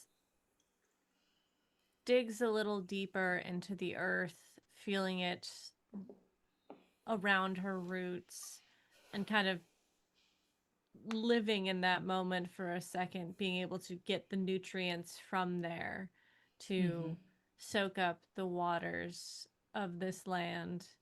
And I think she brings a little bit of satisfaction destroying some of the architecture that was once there. I think if she could get a message to her people, I don't think she wants to expand into the Palisades. I think she wants it to be like close it off Completely. Yeah. Yeah. But Forever. that one route could be your Yeah. like method to Yeah. like get that message out. Yeah. Yeah. I think she'll stretch. I think she'll try and find a way through the mountain if there is one. I mean, it would be a long journey because I know the bridge is out and that getting across that chasm would be difficult. Certainly, but like, you know, this would like logically speaking, this would be like probably like this route would emerge in that chasm, and then like it would just be a matter of growing up, which is, you know, something that plants do very naturally. Yeah. You Think begin she to would ta- stretch in that direction with the intent of sending a message, and then something bites that root. Mm. Is it something big or something small? Something small. Small compared to me, or like, are we talking Oh, squirrel you, for size, certain. or like, Something, I mean, like you as you are now, which is a big Yeah. old forest. yeah, Yeah, it's something small. And I think that like that breaks your concentration enough that you're, you know, like kind of like brought into your body a little bit. And I think that you like actually gasp, wake up, blink your eyes, and like you are Triss, you are in your body, you're still a part of this forest, but you can perceive what's around you. And you look up and you see fire beginning to burn you. Mimi? You, well, I mean, Or the forest the me? forest, yes, you. Okay. The forest, you. Look. Uh-oh. Can I put some ice upon it? Mm-hmm. Well, it's your law, your ability is like plant-based mostly. But I guess you do have one of those powers that does plants, right? Mm-hmm. Yeah, you resurrect some ghosts to put their to put their icy spirits on that fire and like push it back. Mm-hmm. And I think that we leave with a shot of Triss's face set in concentration to protect herself. Mm-hmm. We're gonna cut to Rakel. So, Rakel, a few things have happened. There was what sounded like a very loud explosion off in the distance. It made the ground shake. That wasn't good. You heard rocks begin to fall. That also wasn't good. And then you saw fire begin to spread through the forest, which is also not good. And then, like, an army of ghosts ran past you in the direction of the fire, which, at this point, I'll let you decide whether or not that's good. Like, it's a lot is what it is. Tris?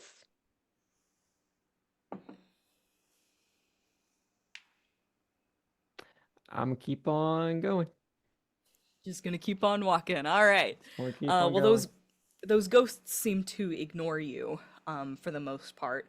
One of them kind of tripped near you and then just like dissipated. And that was odd. You didn't see what they tripped on. You didn't know that ghosts could trip, but like, that's fine. They didn't seem to notice you, so you're fine. You continue to walk. You eventually find yourself in less trees and more stone ruins of some sort. It's actually rather confusing. Before you like really realize what you've walked into, you turn around to kind of like gain your bearings, and then you realize that there's just more stone corridors.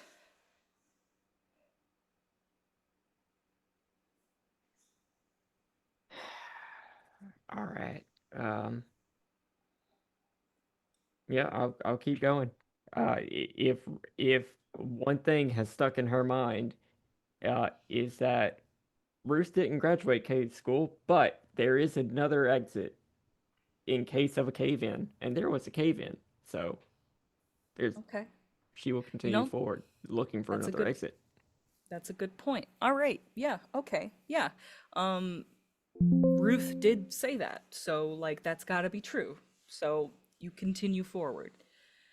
In the meantime, there's a lot of chaos surrounding you. Like at some point you walk through a like torrential downpour.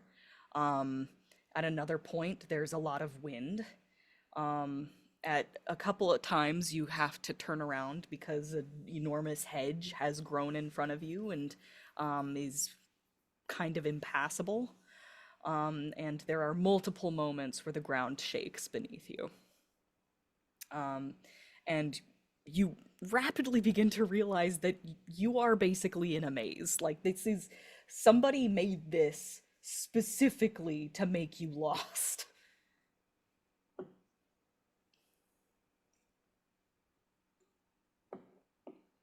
But there's got to be another exit, right? Gotta be. There's got to be. So you keep on going. Kid. Falling. Good news. This is the best day of your life.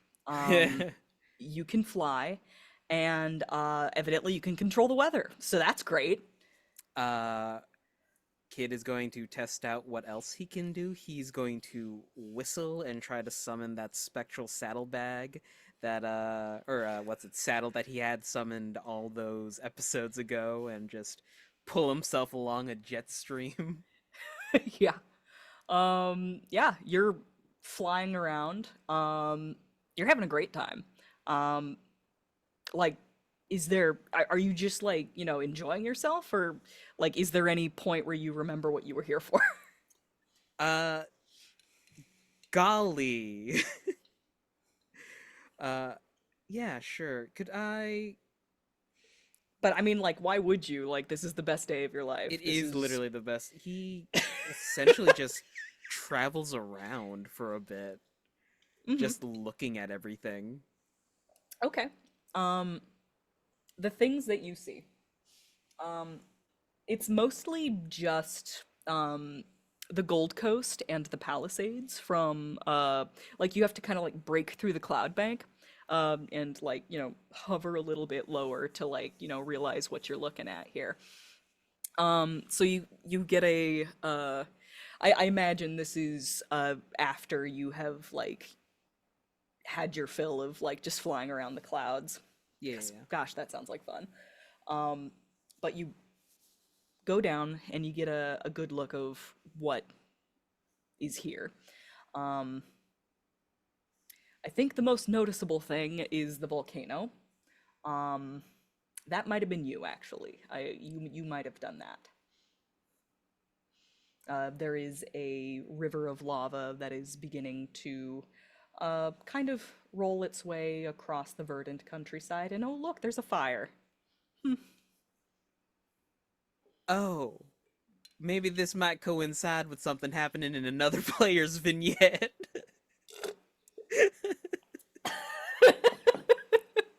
Can I bring some rain over down onto that area?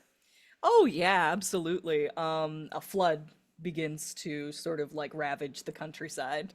No, rain! Rain, damn you!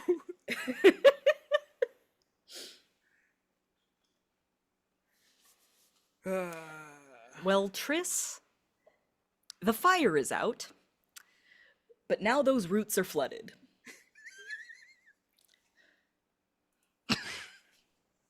Well, I didn't do this. Managing a whole world is so busy. It's okay, I'll just turn up the sun and it'll just dry out the water. No! And dried up Shit. all the rain. She's Oh gonna no, dig her drought! roots deeper. You're beginning to wither! Oh, that sucks! Fuck! Who is doing this to you? I'm so bad at this! Like, that phrase is just yelled from Kid, echoes and carries down into the valley. Kid? That voice sounds so familiar. Okay. I think with that, we're gonna cut to Ruth. Ruth, you are waiting for this candle to burn down. Yeah. And you're just playing that harmonica. And I think that like there's like one particular like drip of wax. It's not burning, like completely evenly. Like it's doing that thing where It it never like does. piles up a lot on one side. Yeah. And I think that you're fairly focused on what you're doing. And you take a breath for your next blow on the harmonica, and you hear something.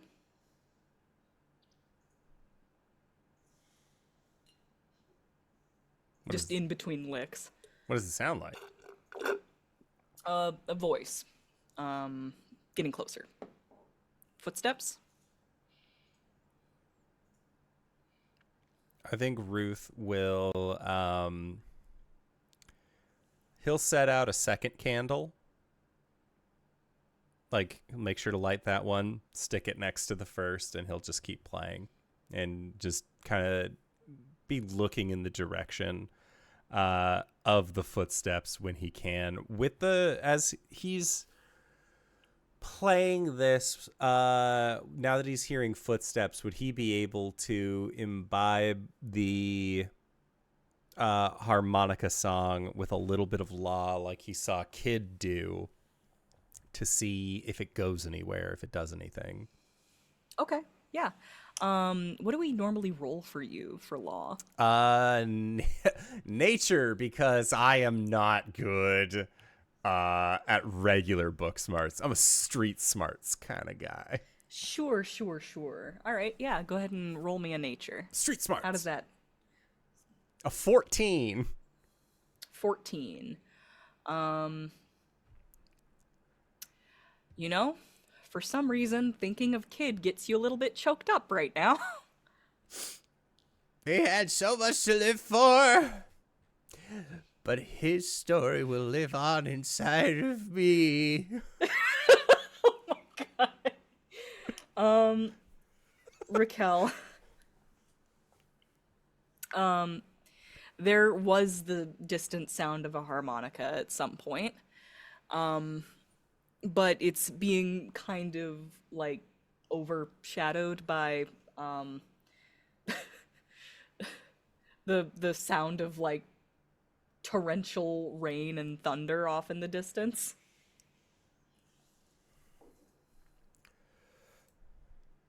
I'm gonna keep going. You had a pretty good idea of which direction that was. How's about we get a check of some sort to get you there. Let me look at what we've got in terms of skills. I hate to say that this is another Dungeoneering, but I think it is. I lose. 17 isn't the worst. I think that you wind up sort of getting lost, having to turn around, and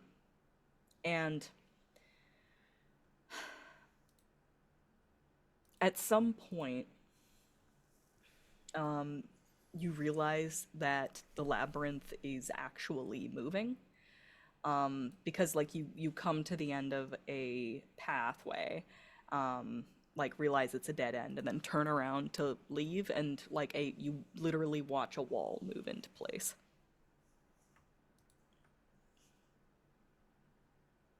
All right, Joe. What the fuck do you want? You say that out loud? Yeah. Give me a nature check.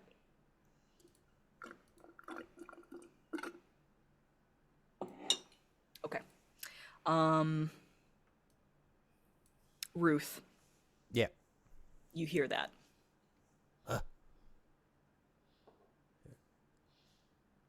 Looking around, trying to figure out what's where that came from. Rakel? Moravec? And very quietly, Kid? Trish, it's okay to haunt me now. Rakel, is there anything else that you say to Joe?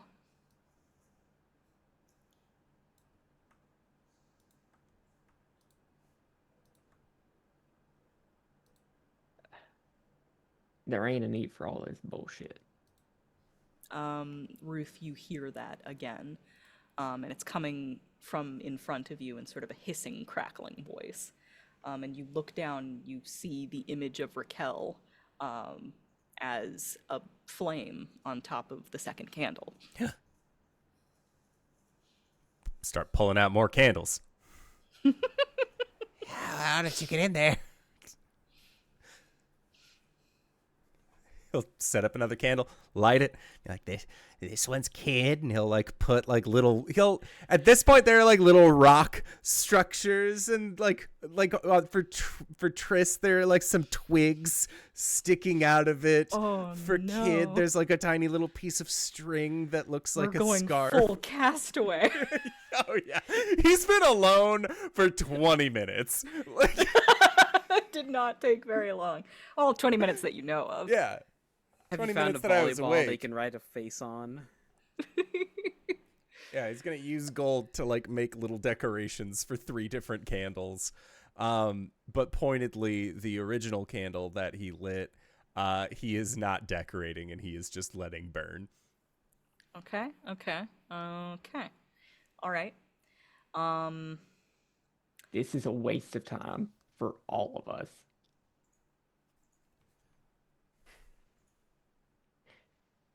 Stop fucking around and get your ass over here.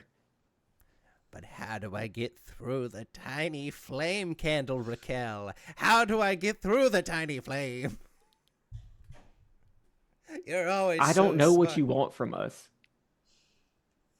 To come back. Just to come back.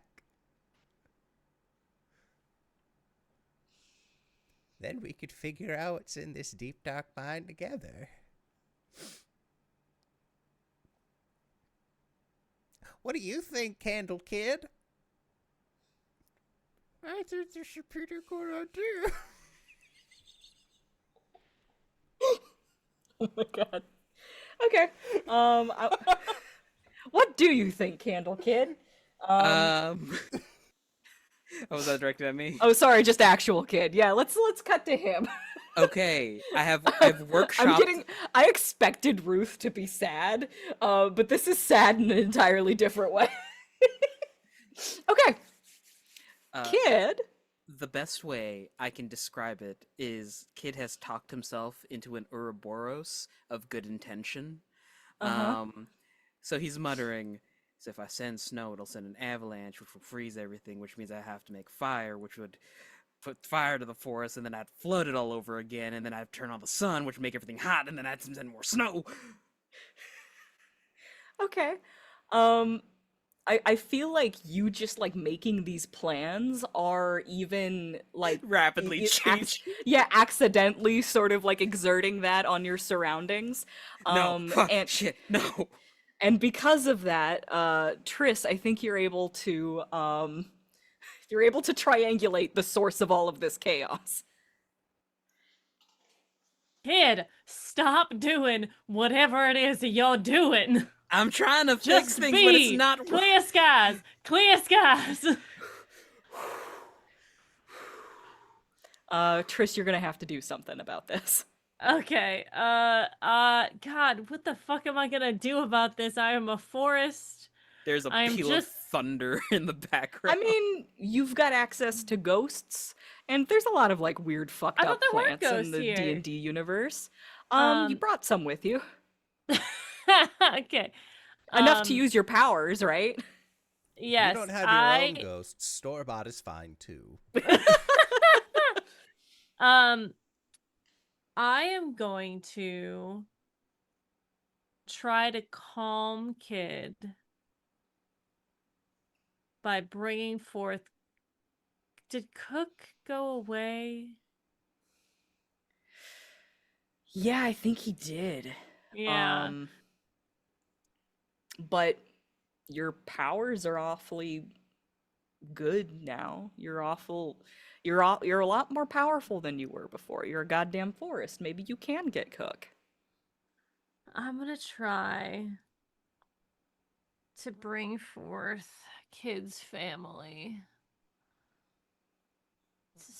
Some of his dads, any one of his dads, to calm him or to have them tell me how to fucking calm this kid down. Okay.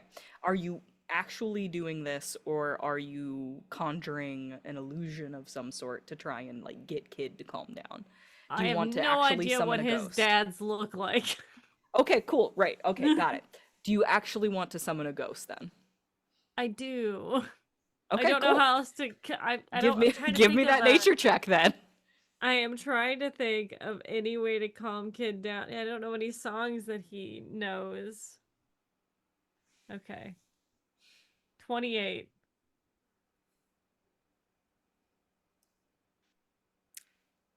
Oh dear.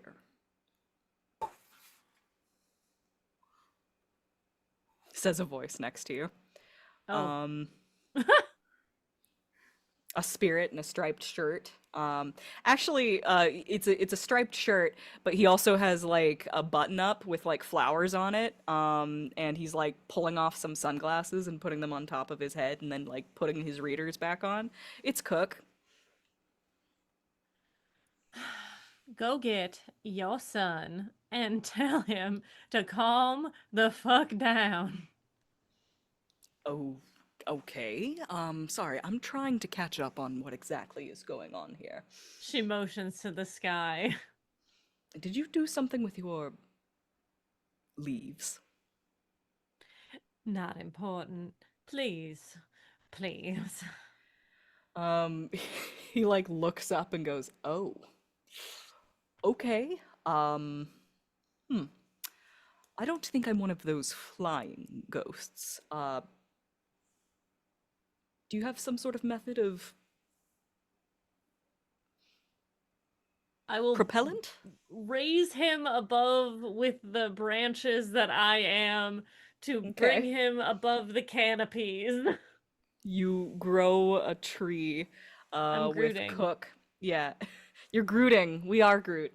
We You are grow a Groot. tree up towards Kid, where he's having kind of a He's currently doing the Lisa dinner meme face as a tornado is touching down in a lake. Like, what is going on? Now this is a fine mess you've gotten yourself into. What? You're dead. You knew this. I know. What are you doing back? He's going to sort of gesture down the tree. Your friend told me that you needed some help. Shit, which one? Rakel or Mistress? The one that can talk to ghosts. I believe the other one is more of a spiritual persuasion. Okay, just making sure. Hi, Mistress! Sorry I'm fucking up. There is a string of words in a language that you do not understand. She's so mad at me. She didn't seem mad at you, she just seemed concerned. Okay. I don't know how to stop it. Oh, that's all right. This is just like the noodle incident, all right? Just breathe in and blow out the candle.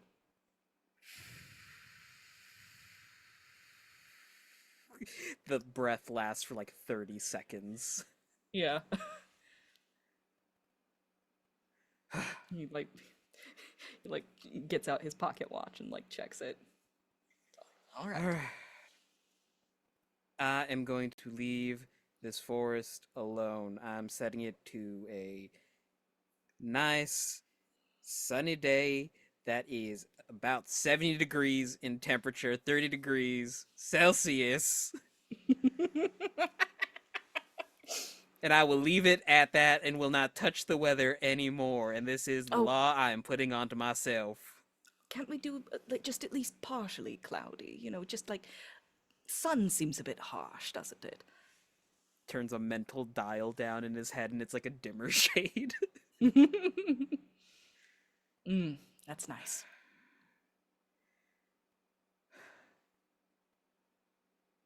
Welcome back, I guess. Oh, I won't be sticking around for long. I was on my way to Lethe Springs. Things have changed over there. It might be. Oh, you could actually probably pass on down there. There's like a. Right? Yes, no, that's the intent, kid. I've been around for quite some time now, and I think I'm ready to move on. Yeah. You know what? I was just thinking after this entire expedition is over, I might do the same. Okay. Um, I hope you don't mean that in the same way I do. Um, No, I figured out what I want to do after. what's that? Uh, kind of want to pick up the trail of my mom and dad, see where they went, and follow their story. Hmm. I think that'd be nice. Well, thanks for the assist and safe travels. Thank you very much. Um, How I does need. I this? think I need. I'm. I'm just going to start climbing, and then, like, maybe she'll get the idea at some point.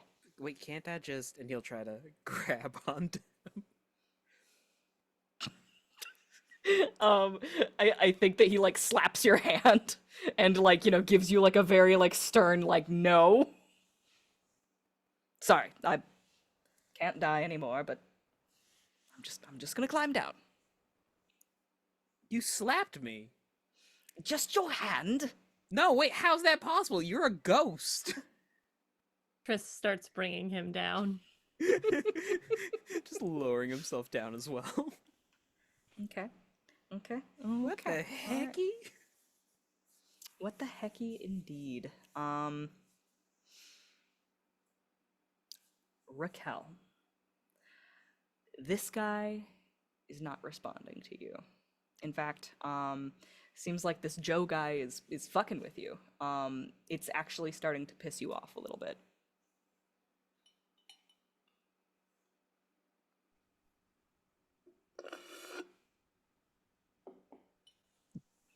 There was a rumble in the ground with a few of these shifts. Mm-hmm. If I try to just get a sense for what's in the ground, is it that same sort of metal on rock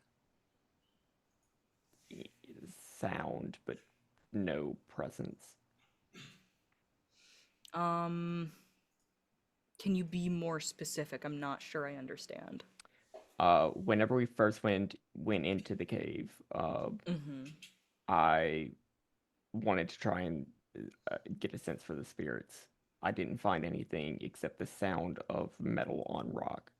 If I Right. try to find that same, if I try to do that same spirit sense here, do I find the same thing? You don't find exactly the same thing, but you do sense someone manipulating something, and you gain a strong idea of the direction. Is that direction unobscured? It is if you go over the top of the walls. Can I do that? Yeah, easily somehow. You like gain a lock onto that location, and then you just look up and you scale that wall like a Spider-Man. Like you just go like scramble, scramble, scramble. You go up there, and like before you lose that trail, begin running in that direction. And I think that it isn't until you hop down off of that wall into what appears to be the center of the labyrinth that you realize you've been running on all fours. Kid, Hello. I'm sorry, you're not who I intended to speak to. Goodbye. Ruth. Goodbye, kid. Sorry about that one. I'm juggling a lot of folks here. Ruth. Eh? The ground rumbles as something lands in front of you. Something large and canid, with sprouting antlers, dark fur, dripping blood, from its claws, which are dug into the shoulders of your friend Rakel, who is standing panting, sort of hunched in front of you with this, like, angry gleam in her eye. Don't get too close. You'll turn to dust too. Is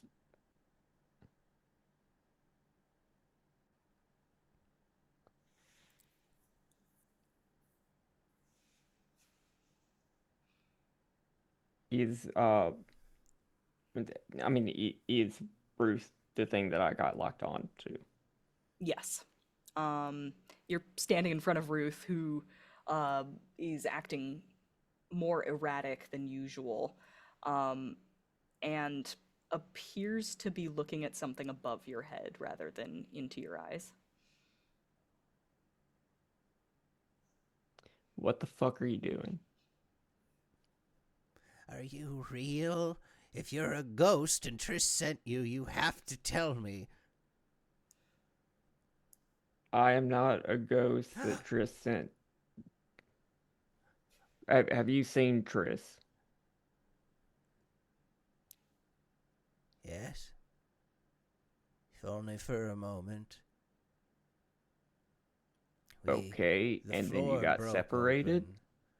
The floor broke open and I was stuck under a rock, and then they helped me out, and then the kid turned to dust, and apparently I absorbed him, and then Triss turned to dust, and I told her to haunt me because I couldn't be alone anymore again. And then I started hearing you talking to me through the candles, and so I figured, And Ruth will like motion to the little candles that he has turned into small effigies of his friends. that if I could hear you talking through your candle, that I could hear Kid talking through the Kid candle, and maybe I could hear Triss talking through the Triss candle. And if I couldn't hear any of you, then when my candle burned out, I was just going to try and dust myself to see if I could find out where you all went. Stop.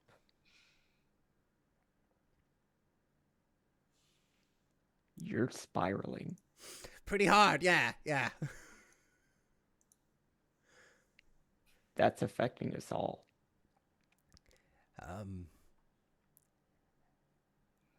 I don't think I've been doing well for a while, and I don't know how to tell people that, and so I deflect, and I try and reroute it into other things, and as it turns out, if I do that hard enough, then all of my friends will disappear and turn into dust, and I'll just absorb them. And then they'll live on like little pieces of me. But that's spiraling again. We don't want the spiral. We want to set our brains right. Do you have a way to get to Joe? I think so. Maybe. Get him. And get us out of here. I'm gonna do my best. Are the others okay? Are they safe? I don't know.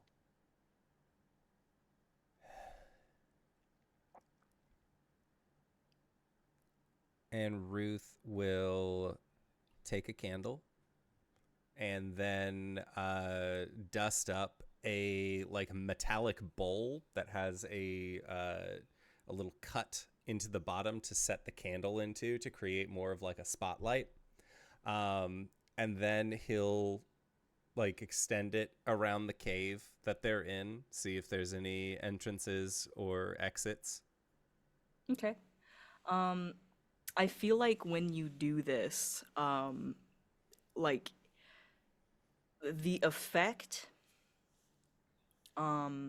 beings that this labyrinth is your lair, your territory.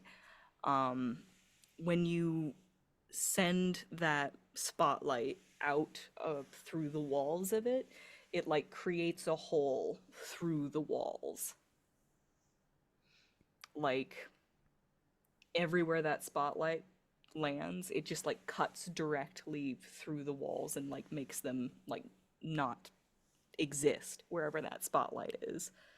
So like looking down the beam of the spotlight, you would just see like a wall, and then like a pathway, and then like another wall with like a perfect like circle cut out of it, and then like a, you know, like it's does that make sense? Does that grok?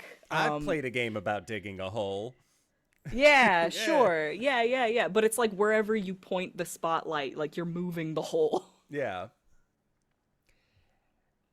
We just have to keep our wits about us and follow the light. Because if you follow the light for long enough, you'll eventually get out of your tunnel. No, I've been trying that for the past however long I was stuck here. That was actually not the truth. That I kept going. But look, you're here now. So you must have got out somehow. Shine your light that way. Yes, sir. Yes, ma'am. You got it, scary lady. You And shine. I'm pointing back in the direction that I believe I remember Coming from the ghosts and the forest fire and everything. Of course, that was before I got scene shifted into the mine again. So Okay. Yeah, you do that. You point it in that direction. and Rakel will go through the pathway that he created. Ruth, do you follow? Yeah, I'll just keep walking. You begin to follow, and evidently you get too close because that creature that is hunched over Rakel, like slashes out and bodily throws you against a wall.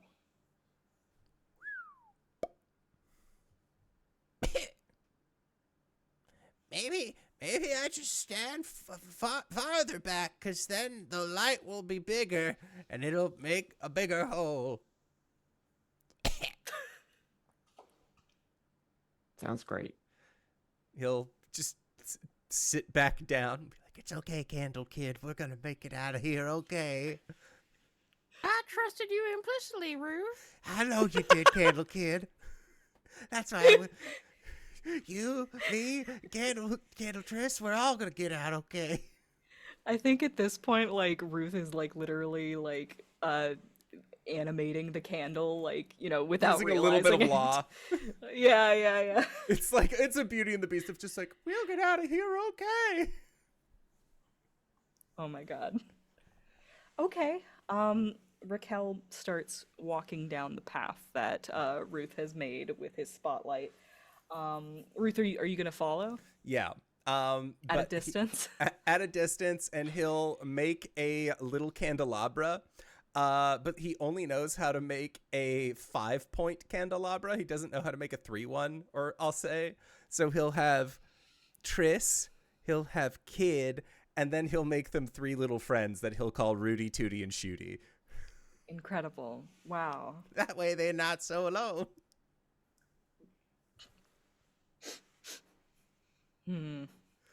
Maybe separating them was a bad idea. It's impressive to see where the madness has taken them. No, DM, this is fun. We're all having fun here, right? Yes!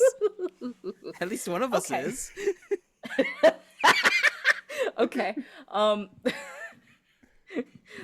put a bunch of names in a hat and we'll decide who it is. Rakel, you start walking down this spotlight.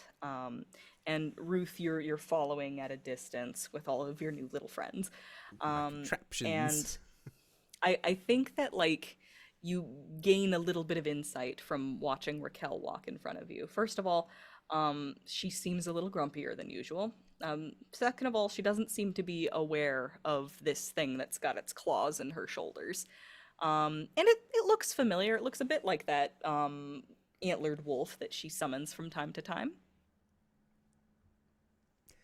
I've learned it's best not to address how a lady is dressed out of curiosity for form of fashion.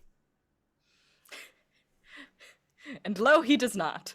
Triss, you are lowering that growth to the ground. And Cook is now next to you. Kid, were you coming to the ground as well? He was elevatoring down with Cook. Okay. I feel like the two of you catch up a little bit, because this takes some time. I feel like the degrowth process takes longer than the growth process. And when, like, the two of you are within an earshot of Triss, Cook is saying something along the lines of, and that is how we found out that salt comes from a rock.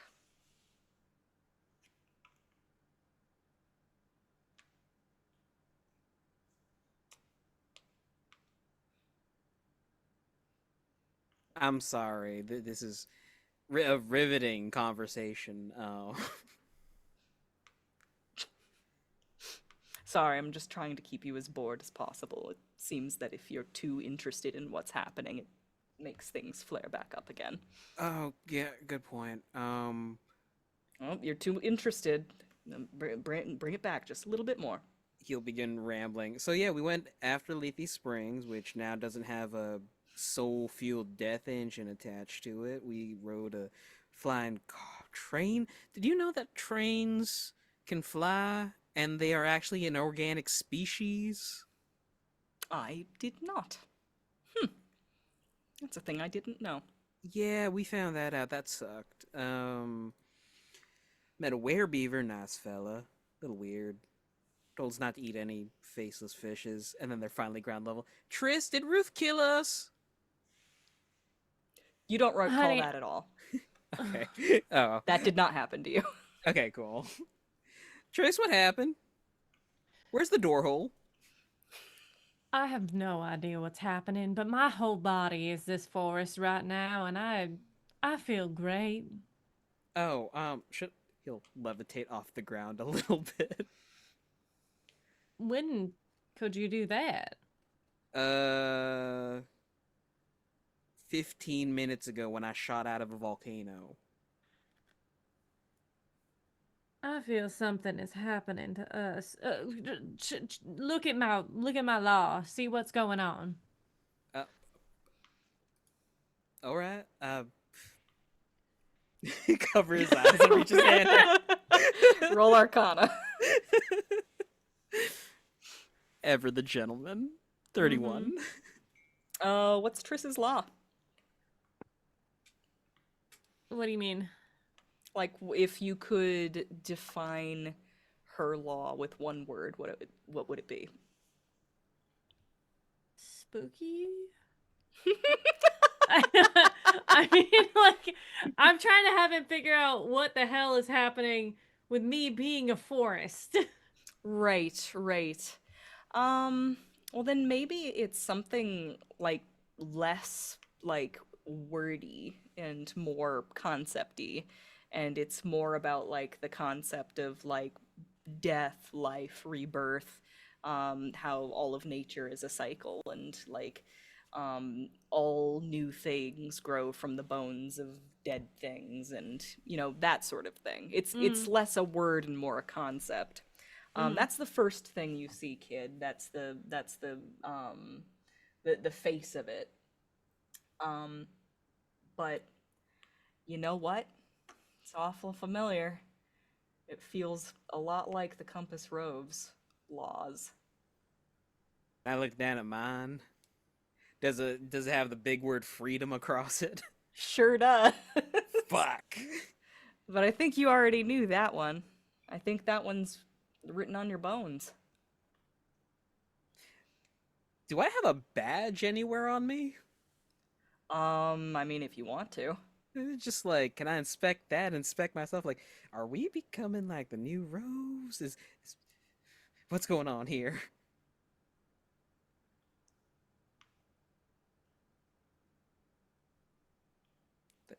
That's my question. What's going on here? What the hell's going on? I think like you hear Cook kind of distantly through your panic, saying kind of urgently, "Kid, did you know that sedimentary rock Sedimentary rock. is mostly formed during floods?" Okay. Yep. That is Mm-hmm. Mm-hmm. Mm-hmm. Though sometimes it can be shaped by glaciers. Kid focuses on the And I'm not tinnitus. saying that it's relevant right now. Kid will focus on the tinnitus ring in his ear. But I think that you should ruminate on a few fun facts such as these. 1,000-yard stare. Triss, you're watching a glacier slowly slide by, just taking out miles and miles of foliage. I have calmed down. And the glacier slows to a stop. I'm gonna stare at this tree for a while. This is a nice tree. All right.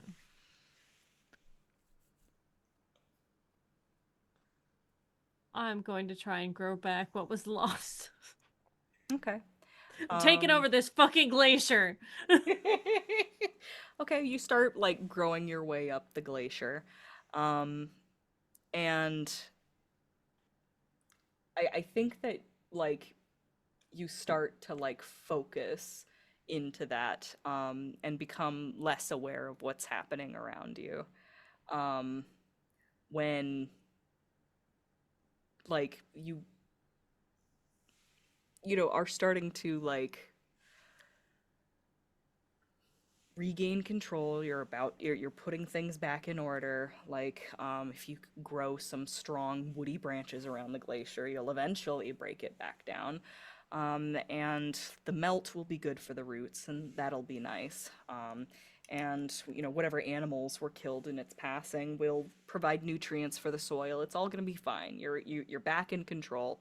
Things are good. You're the forest again, and okay, like, you know, like we're moving forward, you know, that was annoying, whatever that was. It's time to like get back to whatever it was you were doing, right? Right. Like, okay, let's start working on that root again. Maybe we can figure out what it was that bit you and get rid of it so that you can finish what you started. And you're starting to think along these lines. Kid, you stare at the tree for a while. And then realize that Triss has stopped talking, and you turn around and she's just like in some sort of like trance with her eyes glowing green. You're not supposed to break people out of trances. Or is that sleepwalking? I'm not entirely sure. I don't do a lot of the law thing wasn't exactly my expertise. Mistress, are you alright? There's like an annoying mosquito noise in the back of your mind. Triss. Can't hear you. I'm going to reach forward. You push forward that root, and are you trying to perceive what is there? I'm trying to reach my root out to see what bit me. Right? Okay. Yeah, you reach your root out to see what bit you, and I think that you actually like try and perceive what's in that direction. And we're going to see a flower bloom on a root distantly. And like it rapidly grows, the petals unfurl, and inside the petals is a single eye that just sort of like blinks to life and then just starts looking around. Triss, what you see is gold as far as the eye can see. And then you see that that crevice that you were sensing before. You start heading in that direction. And as you get closer, you don't hear it. You just kind of like feel it through the tactile sensors of this route. This rhythmic sound of metal on stone. And it appears to be a dwarf wearing overalls, and he's just sort of like working casually, like picking his way through the wall, very slowly, but very like gradually, like very like sturdily, steadily onward. And you see him like turn around with just sort of like mild interest, and you see him heft his pickaxe again to like to bring it down on the root, and then he like sort of stops as he sees the eyeball, and he goes, "Huh. Oh, well, I didn't know it was you." Who are you? Oh, I guess I probably ought to introduce myself. And he's gonna like throw the pickaxe down to the ground and just sort of squat down next to this flower. And he flashes you a broad smile as you realize not one of his teeth, but all of them are bright gleaming gold. The name's Joe. And I think that's where we're gonna leave off this week. I scared Mia with my sudden guffaws, but this has been an incredible game. Wings, thank you so much for running this. I am scared, I am frightened, and most of all, I'm having a good time. But I always have a good time whenever y'all are on the channel. Wings, where can we find you? What do you do? Hi everybody, I'm Wings, also known as Danae Keener. You can find me at DanaeKeener.com doing nerdy drawings, mostly related to a lot of the things on this channel, which is mostly D&D. That was a little out of order. But yeah, DanaeKeener.com. And RJ. Hello, my name is RJ, and I bet you're wondering how I got here. You can catch me at RJustice Do It too on most of my socials, where I retweet whenever we go live. Tomorrow I'm over at High Shelf Collective, where we play Heart, the City Beneath. I am a junk mage who is having time assassins sent after him because he's going to fuck up royally in the future. It's fun. Saturdays, I aura farmed Big Boyfriend Book Energy. Wings can attest to it. DanaeKeener.com. Hello, everybody. I'm LBHackEmUp. You can find me at LBHackEmUp on Instagram and on Blue Sky. I'm Hack Recklessly on YouTube and on Twitch. The next time I'm going to be live is tomorrow on Folk and Myth, where I'm playing my first Vampire the Masquerade game. I get to play Tiffany. She is a Lasombra. She likes to fuck with people's minds. It's going to be so fun. And then I should be back to my normal streaming schedule, so my only day off this week is Saturday. Let's go. DanaeKeener.com. Boy, I'm Cyber at cyberwolf1201.com, both the actual website and on Blue Sky. I stream sometimes. DanaeKeener.com. And if you've made it this far, you probably already know who I am. But if you don't, hey, Acorns, what's up? It's me, your buddy, your pal, your friend, the Indoor Adventurer, the showrunner here at twitch.tv/IndoorAdventures. We do shows like this on Monday at 5:30 p.m. Pacific Standard Time and on Sundays at 10:30 a.m. Pacific Standard Time, both of which are when we can. Availability is really difficult when you are in your 30s trying to put on games continuously for 7 years. But hey, guess what? If we're not on during one of our weeks, you can always go to youtube.com/Indoor Adventures to check up on all of the VODs of each of the games that we have played up until this point, or you can go towards anywhere audio casts are being made available for free. You can find us there under the same moniker. And speaking of things that are being made available for free, you can go to patreon.com/indooradventures to check up on our after show called Nights in the Courtyard, where we answer questions not only from the community, but also from each other. So we are going to be heading off to go and do that next. So I would like to say once again, thank you to everybody who decided to stop on by. Thank you to these players for putting up with our bullshit once again this week. And of course, Wings, thank you so much for running this fantastic game. We would not know how to play Dungeons & Dragons 4th edition without you.